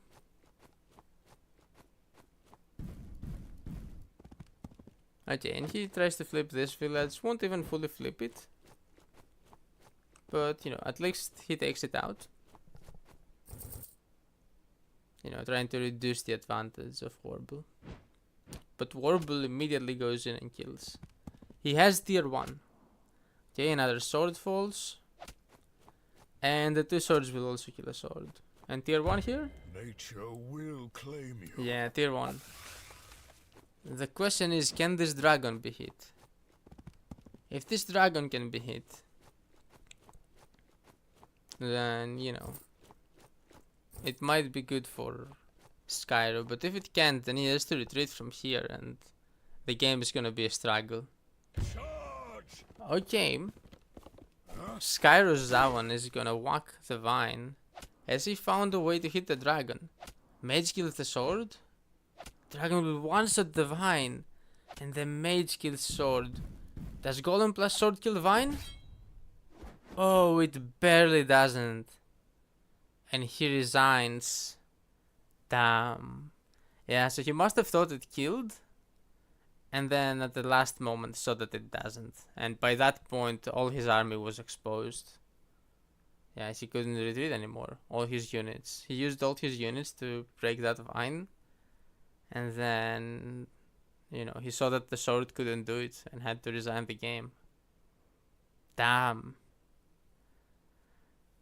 And yeah, Skyro goes for this Hail Mary play and miscalculates the final vine, immediately losing. That's rough. Warble, really solid though. When he was far behind in game 1, he was able to make a comeback at the last moment. Yes, it took advantage of Skyro's blunder, but such is life. Everybody blunders. Eventually, if you can hang on for long enough, your opponent will inevitably almost blunder. Okay, some people don't blunder, or very rarely blunder, but you have a good chances of. But Skyro thought he saw a blunder, thought he could hit the dragon, but couldn't on the game he was behind, and he wasn't able to secure a comeback victory. He's gonna lose the game and the set. Warble takes it 2-0 and will move on without a single loss to face Seikoya in winner's final.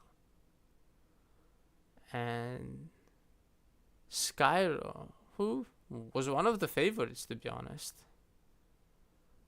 will go to losers.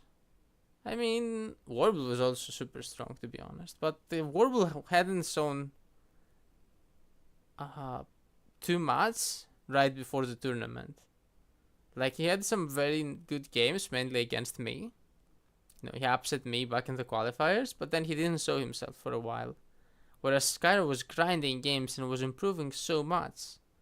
But now Warble has come back and shown that he's just as good. That he didn't fall off with that break in between the qualifiers and the tournament. And takes a set off Skyro. And this set was much closer than the final numbers. So again, it was 2-0 in the end, but both games were very close. Like, game 1, Skyro was winning the whole time, then he blundered. Game 2, Warble was winning, yes, but Skyro just made a few key miscalculations. Without those, this game could have lasted a long year and been, could have gone either way. It's like a few small things that completely changed the game. And I think it's also, this set was a big showcase of the mental game. Like, Warble, when he's losing, he plays solid and hangs on for dear life forever and survives until he sees the winning move. And he finds Skyro's blunder. Whereas Skyro, he wasn't able to do that. He wasn't able to persevere. He was behind. He saw a Hail Mary play that he miscalculated, and then the set was over immediately. Anyway, Skyro still in the tournament, of course. Again, one of the players who can make a strong losers bracket run. So, we'll see if he's able to make it back to meet, Warble or Seikoya in losers finals, and then the other one in grand finals. He could do it. And that's that. Okay. Done with this. Liverino.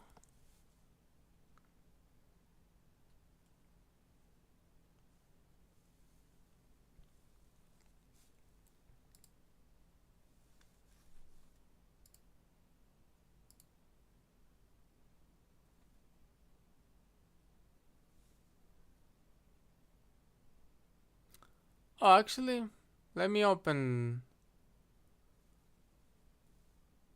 let me open... Raw again.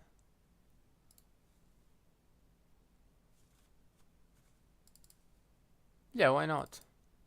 Why not have raw for the thingy?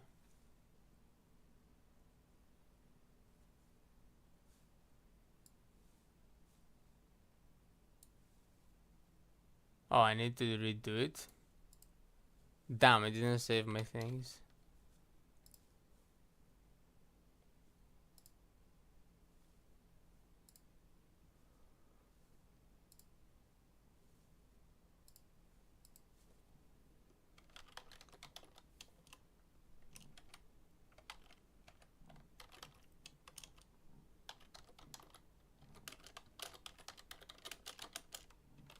Losers round of 12.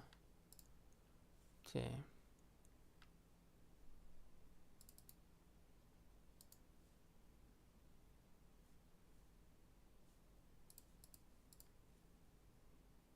Let's see. Dinferno.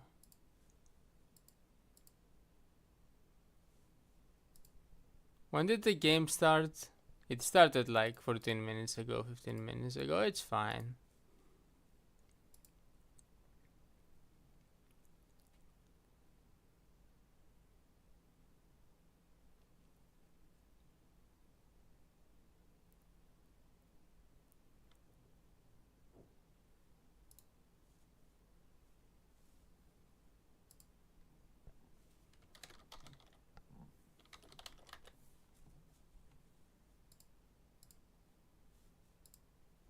The Inferno you said is Emmerich?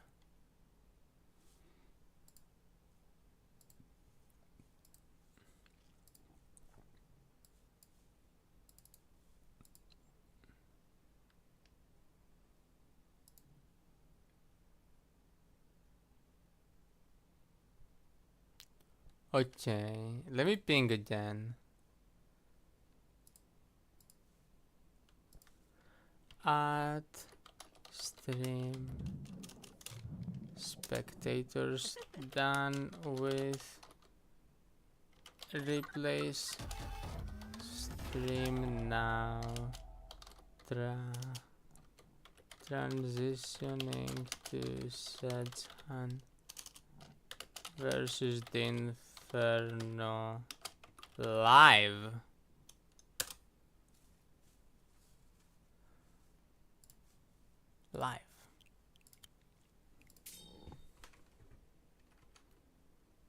What are the COs again? I will see. Sedgehun won game 1, right? Yeah.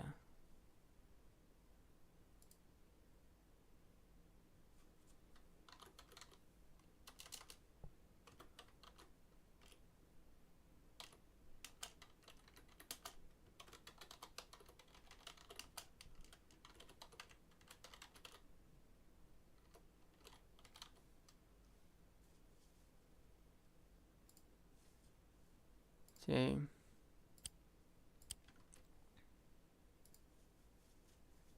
And grab the code. And I join this. Okay.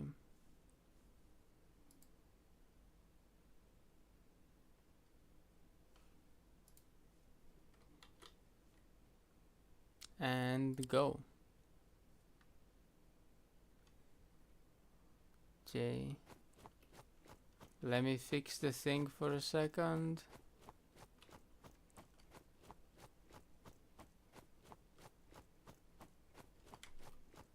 Okay, so Sedgehun, Zawan. Oh, they still has it as green finger. And where is Teal? And here it has it Cyan. Updates. Okay. And then the Inferno is Red Emmerich. So that should be correct. Okay.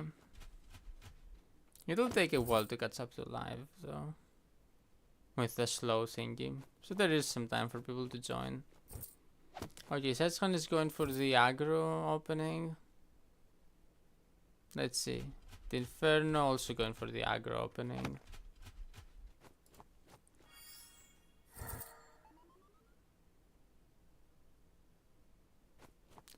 Sedgehun is P1. Oh, right. Let me switch the thingy. Yeah. Oh, the colors don't switch. Teal. Red. Nice. Lightning blast! Lightning blast. It's funny how he says that, right? Oh, hey, Sparky's here. Hey, Sparky. Yeah. And now let's mute the stream so I don't hear you twice. Nice. Yeah. Let me stream here too, I guess. Unless you have the game open on your own side. I have the game open on my side. Actually, yeah, probably should. You know, share mine. Because I'm at the latest turn. I couldn't hear you properly. Should I stream to you or not? I'm streaming. It's because I'm on the latest turn. Oh. Well, okay, sure. Well, I'm streaming to the Discord. Yeah, I know.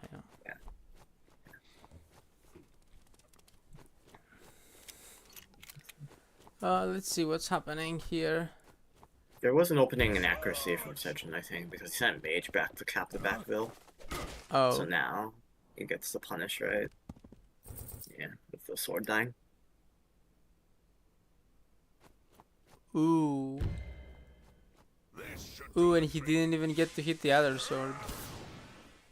Oh, that's rough. Yeah. That one is on his own? That's really Yeah, bad. didn't send a second sword.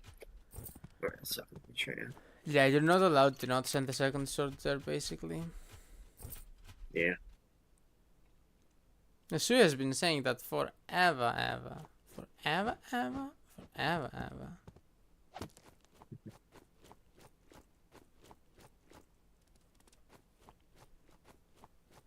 now he needs to send another mage just to cap that. That's crazy. Crazy like a fox or crazy like Fox News? Probably boss. Damn, that's like way too crazy. That one gets shot too. Yeah, the Inferno is like ahead by quite a bit, right? Emmerich did have to run back to get the kill later on the sword, but He shouldn't have done that, by the way. He should have just gone straight center and then sent the knight to do that. yeah, I agree on that. Better to have the better seal presence. And the sword you can just kill at your leisure at that point. Yeah. So actually Sedgehun now with Zawan positioned in front of HQ. Yeah. I find it so funny that we now have this is gonna be the fourth player playing Emmerich on this map. I mean, Emmerich is not horrible on this map. Yeah, I mean, yeah, this is his best map, but still, it's like Clay has started the revolution. Yeah. I mean, propaganda working pretty well when you're the best player. Yeah, I mean, I feel like I want to say you shouldn't play Emmerich unless you have some experience with him. At the same, I guess I technically have experience with him, so I have a slight excuse for my match, but.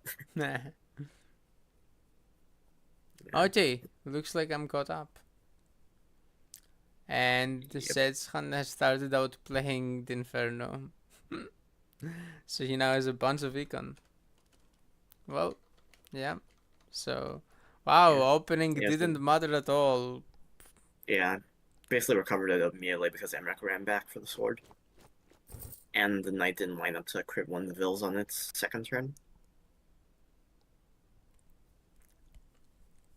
And that's that, basically. So yeah, for anybody watching who's like obsessing about the opening and don't know, I need to know the opening. Nope, no, you don't. You don't.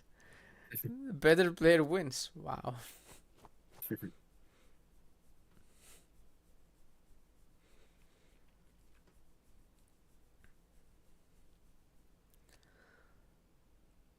Dinferno making an interesting push there. Yeah, there's... Knight just dies. Guess there isn't much backup other than that. I guess the... Actually, I guess... You can't really cross center that well without some of your army dying. So this might have to be... Oh, is someone gonna get tier 2? I don't think he's gonna get it yet, right? But he's gonna get it. It's 5 kills. It's 5 kills for T2. You have the knight and the village. You could get T2 this turn if you do a few bad attacks. Huh. That was a quick calculation.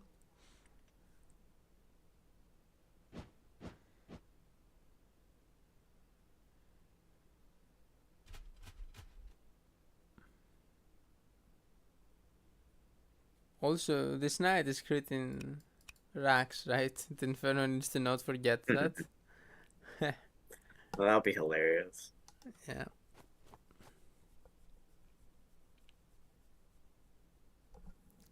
It's also critting that archer if it gets left alone, right? If Surely a knight sword goes- will go to the flagstone, right? I guess so. Yeah, okay.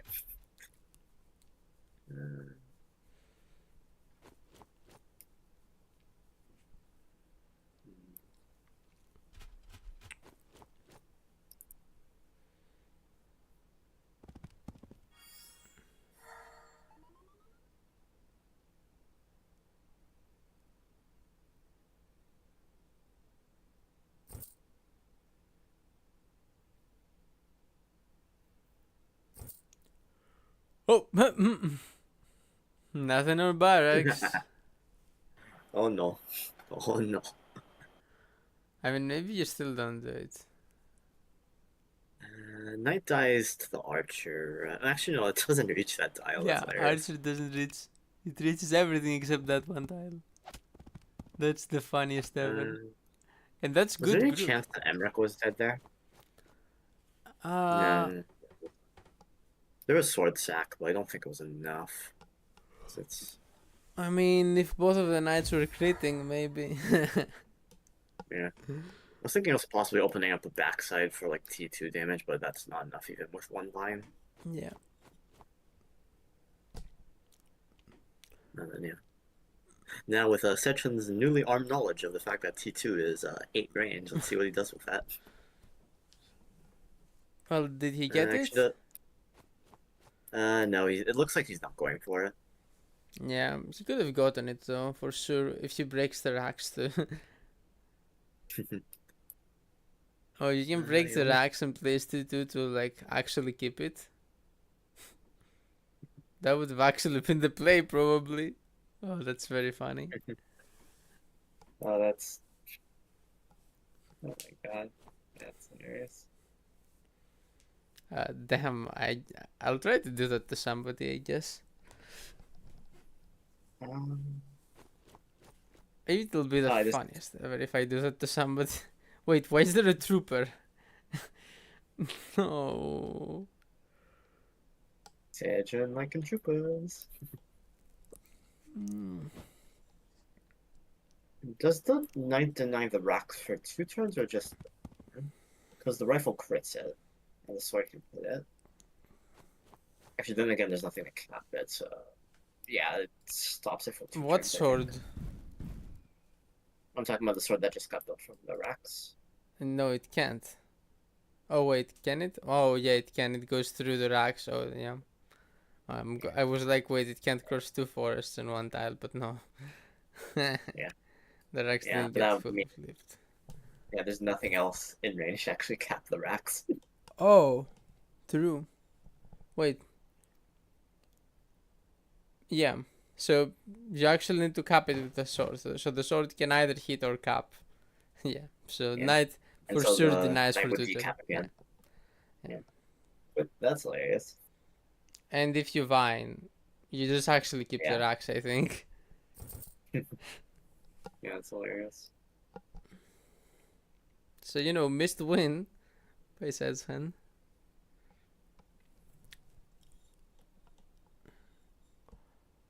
As good as Emmerich is in this map, I don't think he wins 1 versus 3 Raxes.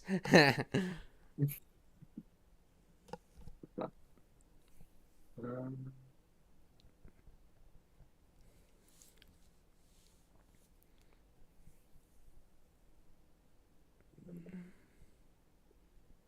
Dinferno also still doesn't have an answer for this golem.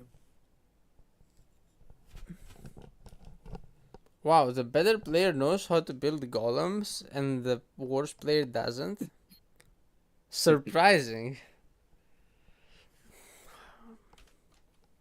I mean, Sedgehun also has more money. Yeah. Rifle walks that one again. How many times has this happened this game? Like 4? That's the third. That's the third time, I think. Okay. Actually, it might be four. Before. I mean, it's either 3 or 4. Either way, it's funny. Yeah, it's very funny. Poor Zawan. He can't focus. Getting pelted by bullets. It's like a police brutality. They keep shooting Florence every time. Dude, all those poor Florence. I find something I realized recently that I always find funny is the fact that the rifle is always a cherry stone rifle on this map, Oh, regardless of your actual faction. oh, because it's pre-made or It's something. pretty. Yeah. Yeah, that's funny. Yeah. Yeah. Oh no, so it's not a shooter. The Floran rifle is actually called a shooter.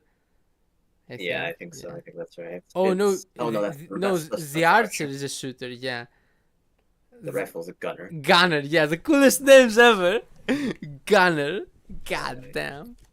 Yeah. Heaven's Song has Eagle Eye, Musketeer for pirates.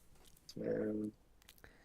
Yeah, those names have nothing on shooter and gunner. God damn. Pari has Sniper. Philheim has the Dorito. Okay, what other fun? I always find the two main goals like lore entry to be the funniest out of like all the air troopers as well. Oh, I was reading a Chinese novel at some point, and like one of the characters is called. Okay, I'm gonna spell it first. Like YANG, like Yang, like Yin Yang. Yeah. GAN, Gan. But if you pronounce it, it's called Yang Gan.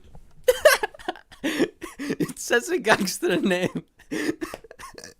Yang Gan. Nothing to do with like Yang or Gan, but like Yang Gan. God damn. I feel like this is starting to go a little bit overboard on knights. For Dinferno. It's the 5th night. I mean, Night Spam is decent on this map. But I think as Emmerich, you probably don't want to do that. You also kind of need to save up to get your own golem for this golem. Yeah. Or a dragon. Like, also, like, you want, like, other air at some point, like Bloom, because that's super hard to break in your wall. Yeah, Based I think both players want to do golems, right? Golem is probably the best, yeah. Yeah. That's like... Also, like, Emmerich wants, like, Spear Balloon at some point as well. I'm not sure about that. He certainly wants nice. Golem. He might want Golem definitely, at this stage of the game, yeah. Yeah, I think... I mean, I say Spear Balloon because that's the hardest thing for, like, to break through the crystal, basically. Because Balloon is immortal, and spears are really hard without Archer. I mean, Golem might as well be immortal. It is basically immortal, yeah. Is that the second trooper? God damn it, Sedgehun. And he base skipped for it too.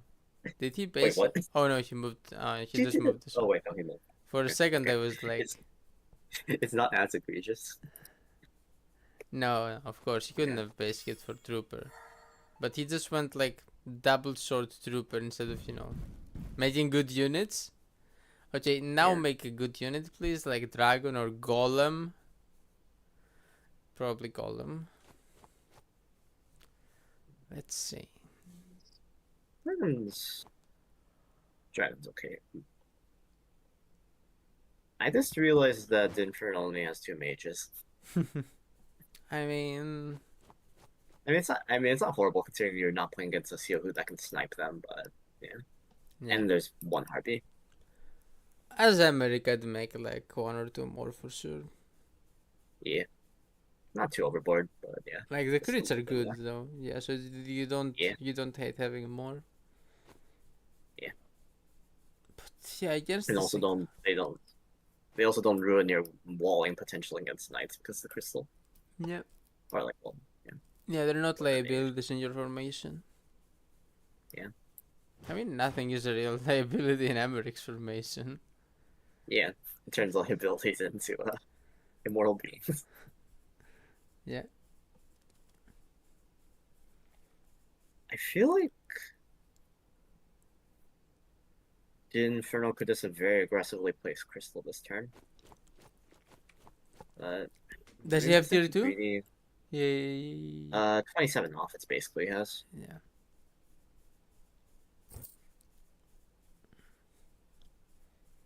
Could also place in the god spot and shoot the knights with archer. Yeah, it's hilarious.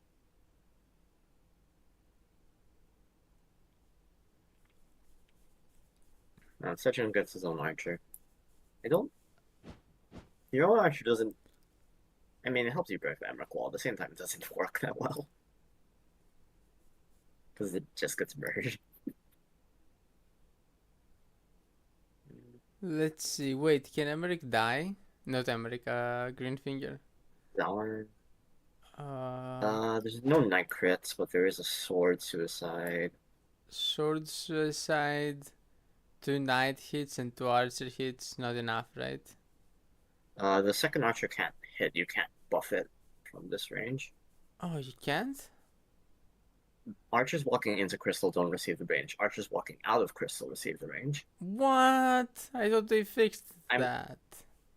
I don't. I think that's probably a limitation of how the game's coded. That's what I'm assuming, because that would probably be very wonky in the preview or something. That's my assumption, anyways. Yeah, that's fair. See, only 1 archer hits that one here. Okay, so Was no it still lethal. lethal though? Wait, what? Why not? Right. Hmm. I'm assuming it wasn't still lethal. Nah, I think it might have not even been lethal with 2 of them. Yeah. Because they are only 10, right? Yeah. So 2 knights are 60.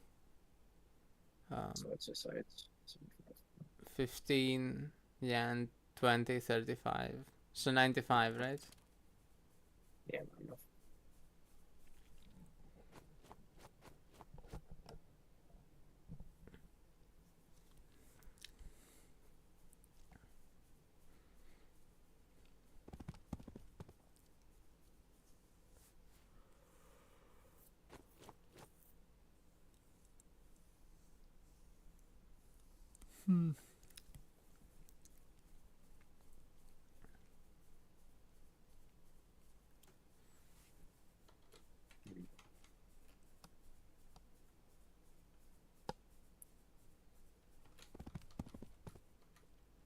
Okay, that's a pretty decent attacking force, though.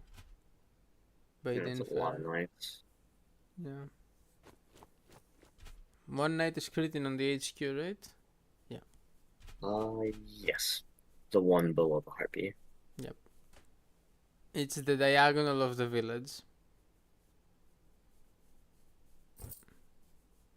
Like the full HP village that's next to a mountain. That village is exactly 6 tiles away. So, any knight that would have been on so that everything- village or on its diagonal. And Yeah. that village is there precisely to stop the straight crit. That's funny.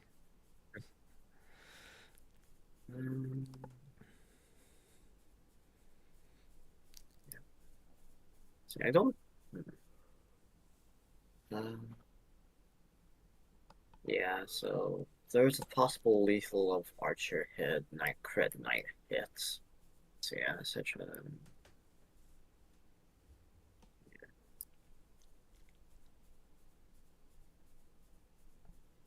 So yeah, you just defensively pop a T2 here, right?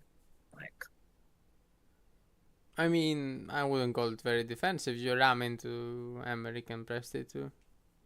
yeah, that's fair. You pick up some kills while you do it. Yeah, kill this knight. I guess it's, yeah, it's not an aggressive posturing. It's, I guess, like, better term for it. But yeah. Um, What's he waiting for? Just kill the knight. What's he trying to do? Like, make another knight kill? Like, I guess you could, like, rifle this knight and then... Yeah, but no, you then you expose your own knights. You don't, exactly. Just kill it I can- and go vine. I think you can snipe the harpy here as well. Huh. That mm, How do you break the village? the rifle need to hit it. Oh, well, too late. Yeah, true, true. There are two swords there. Mountain sword and river sword. Then Yeah, I rival guess the thing plus is that sword. is that worth it? I would Yeah. have done it. I mean, probably yeah. There's enough stuff to hit anyways this turn. Yeah, I would have done it. Yeah, because then you can put a vine where the rifle is. Oh, the rifle, where the harp is. And that's Yeah. a pretty good vine spot. Yep. Pretty good.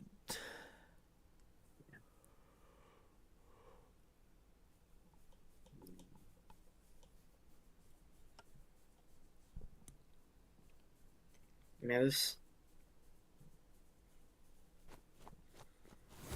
Okay, Nature will grooving. claim you. Let's see. Yep. um, one defensive vine behind the knights. I'm not fully sure what that accomplishes. that back vine.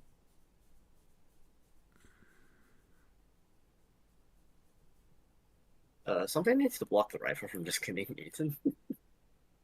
I mean, anything can do that. Yeah. I mean, yeah, I guess so. Yeah, you're not breaking the knight outside the village. I don't know you. Who should you kill here? But yeah, this would have been a lot better with the kill on the harpy.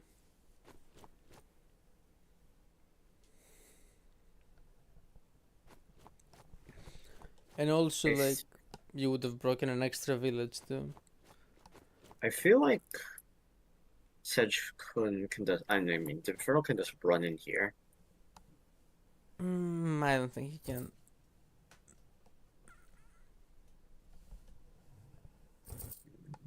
Maybe I'm being too greedy. I'm not certain. Because I see Knight crit on the 8 knight.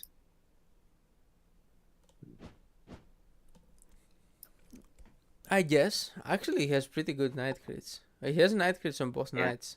Huh. Yeah, because they're all staggered, like, decently well. You can also kill the rifle here, I think. With mage crit off of crystal. Huh. Yeah, maybe. If you're okay with putting your mates there. I mean,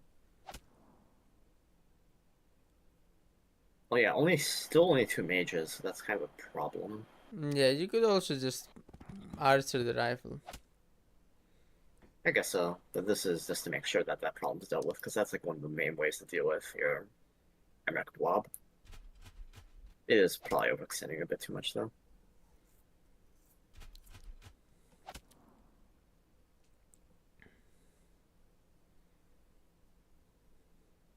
I mean, also the thing is, like, how much does this crystal complicate this fight for Sedgehun? How many units is Dinferno gonna be able to hit with this?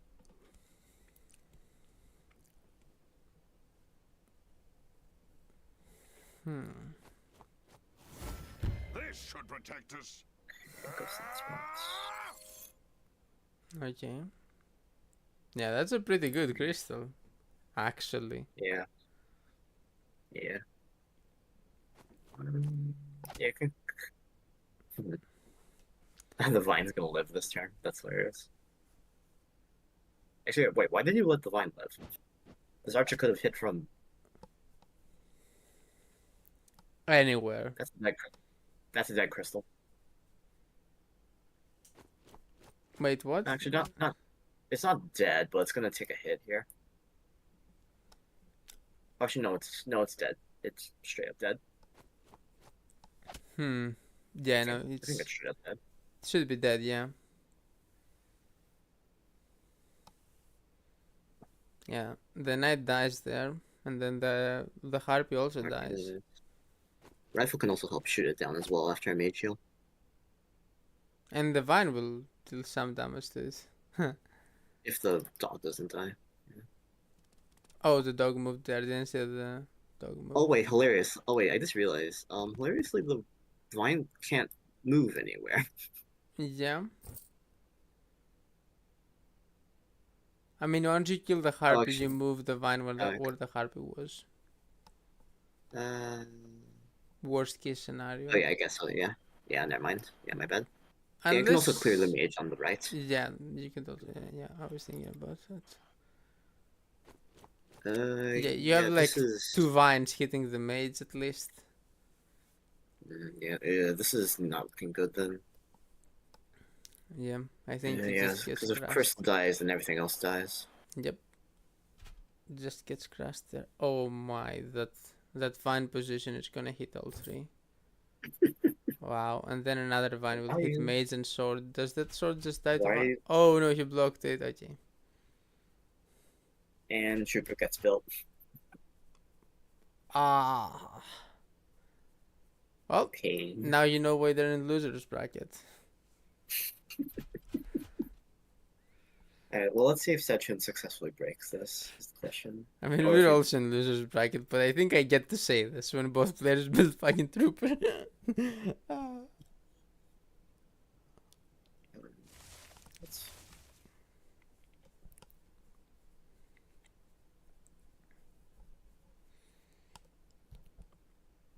Let's see. I guess this trooper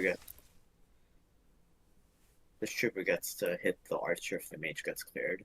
But that's about it. Wait, how do you clear How the much does mage trooper... though? Yeah, now that it got blocked. I guess if the village someone gets broken, the golem can walk around. Yeah, what breaks Okay. the village? Zawan breaks the village, I guess. Right. Yeah. Yeah.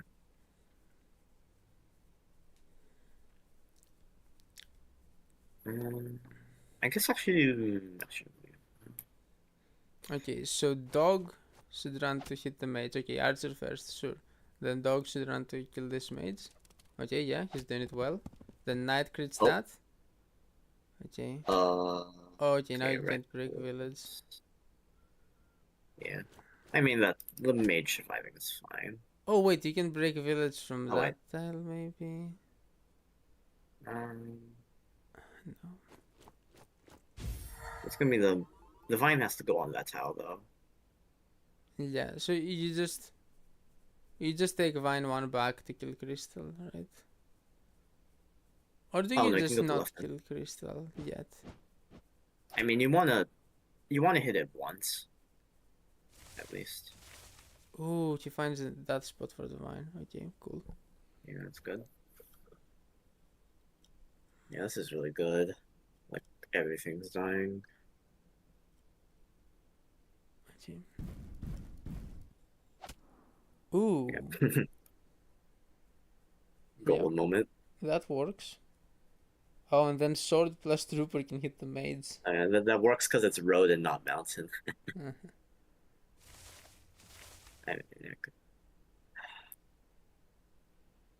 I guess it's fine not to hit crystal, mainly because there's like no way it lives the next turn. Yeah, mainly because you killed all the units. So Yeah. what's the crystal even doing at that point? Yeah. Oh, you can even set up a crit on the mage with Zawan. Does that work? Or actually, you just set up a crit on the village, and then the other sword kills the dog. You're talking about Zawan standing in the water? I mean, what kills him? On the cliff.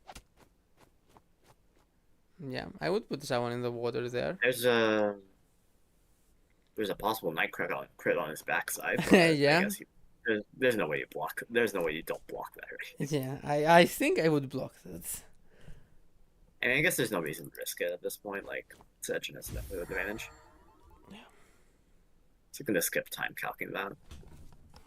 Or not calculating, but just looking for general stuff.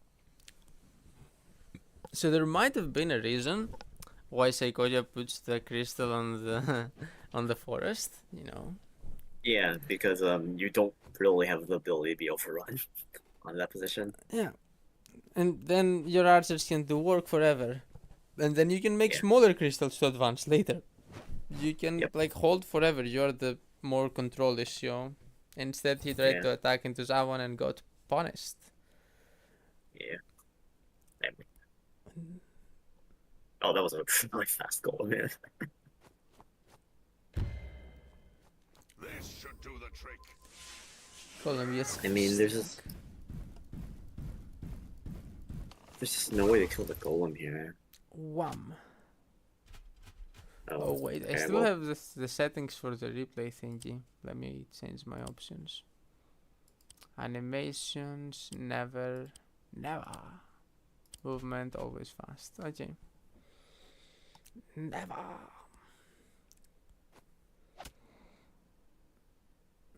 So, is Emmerich Giga dead? probably. Oh,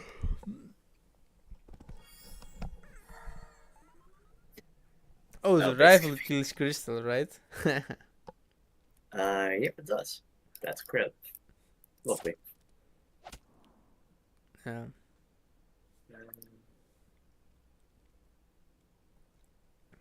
Oh wait, I just realized something funny.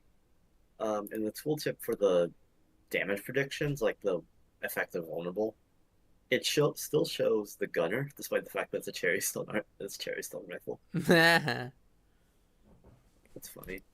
The gunner transcends the actual game.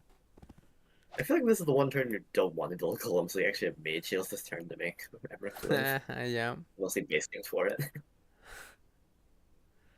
I mean, hey, last turn you could have built a golem and not gone trooper. God damn it. I mean, Emmerich's just dead here, right? Yeah, there's no way Especially he's since not that dead. the 4 and dog and 4 mage being so weak. Yeah. And then what kills him though? I mean, archer plus. Oh, you can just full heal the golem, I guess. Oh yeah, that's funny. Trooper suicide. Yeah, Troopers suicide, so it works. You heal it before you suicide it too. Like, Something else can kill the crystal and rifle can hit Emmerich. Actually, wait, no, that's the village.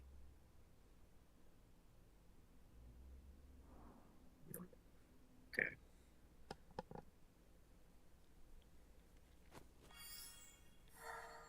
Okay, actually, that's better. ah no, don't take the bait. You needed that mage to heal the golem to full. God damn it. I Well, mean, you still probably kill without it. yeah, maybe.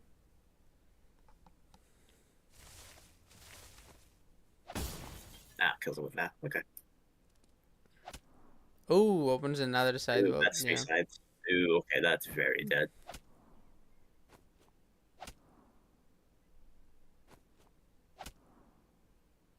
Doesn't look like Okay, he's so going for a Zawan. kill though. Now Zawan clears the 70 village here. Knight hit. Golem hits. Yeah, Trooper this suicide. yeah, there's no way. This is dead as hell. Yeah. Oh, there's also you also get a sword crit because Zawan can decap from the left side as well. Oh, that's true. That's true. That's the funniest. It's the funniest. Yeah, so how much overkill is there here? Oh, well, Aw. no sword crit.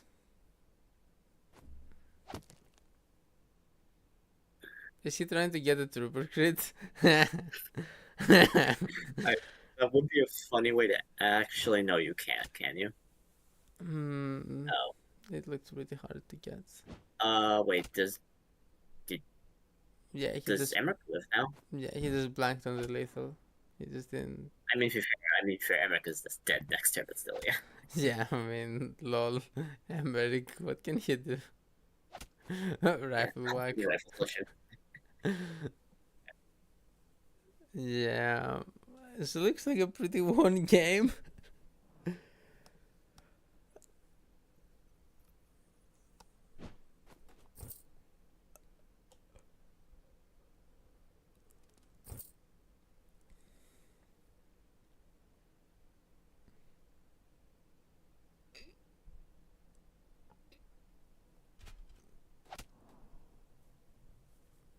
Ooh, Emmerich escapes. I'm sure he'll survive if he runs.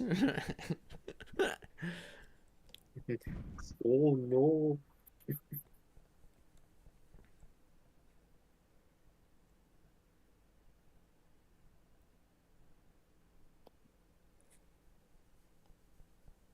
Run for your lives. Oh, Knight gets tagged.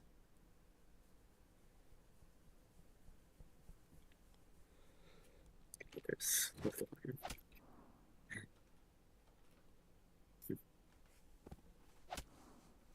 and yeah, Dinferno's army is in the single digits. Wait, is it? Yeah. Oh wait, 1, 2, 3, 4, 5, 6, 7, 8, 9. Ah, only 10 still. He's gonna build too. But it's gonna be in the single Yeah, digits after Sedgehun's next turn, probably. Like, even if unless Emmerich Sedgehun dies. kills you. Nah, even if Sedgehun kills you, he usually kills all your army first to BM. So, that's probably what's gonna happen. Also, Emmerich is so dead. It's actually very funny how dead he is. I mean, how overkill is he? How much overkill is there?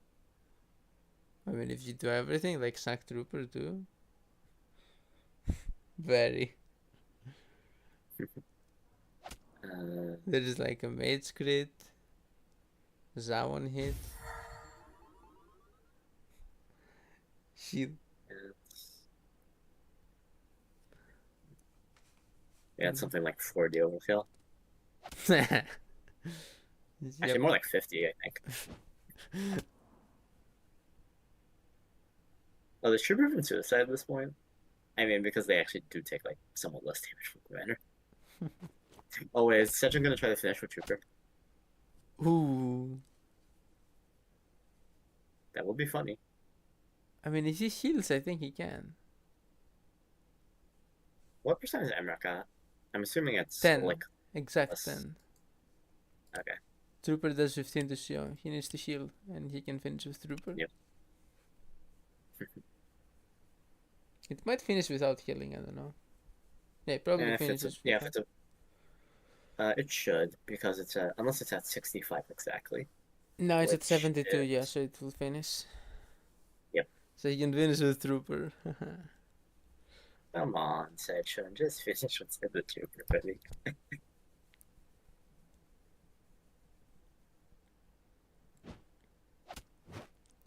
See, he's trying to just make more kills. Oh, is he gonna try to kill a T2? Actually, no, he doesn't get enough charges to.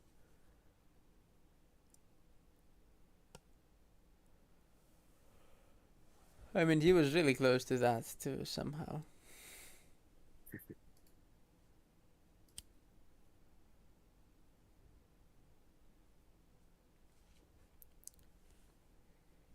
Yeah, but no, he wasn't getting tier 2, no matter what, I think. Yeah, there wasn't enough stuff to kill. Nature Oh. will claim you. Haha. He just makes Lines all over the the map. funny pattern. Yep. Alright then. So that is Sedgehun moving on, right? That was Yeah. Yeah. And Right. Inferno is out of here. You're out of here, boy. I'm calling it Inferno boy. He's probably like way older than me. Like no, the Inferno. I know it's a good player, so good play here, but like not good enough. Sedge was a lot better in the end. Styles on him for the finish. Wow. Which means that Sedgehun has to play. Who does he have to play? Spot. Spot. Yeah, Sedgehun's Spot. Yeah. And then winner's gonna fight me, so we'll see if we have the Sedgehun rematch. Right. Yeah.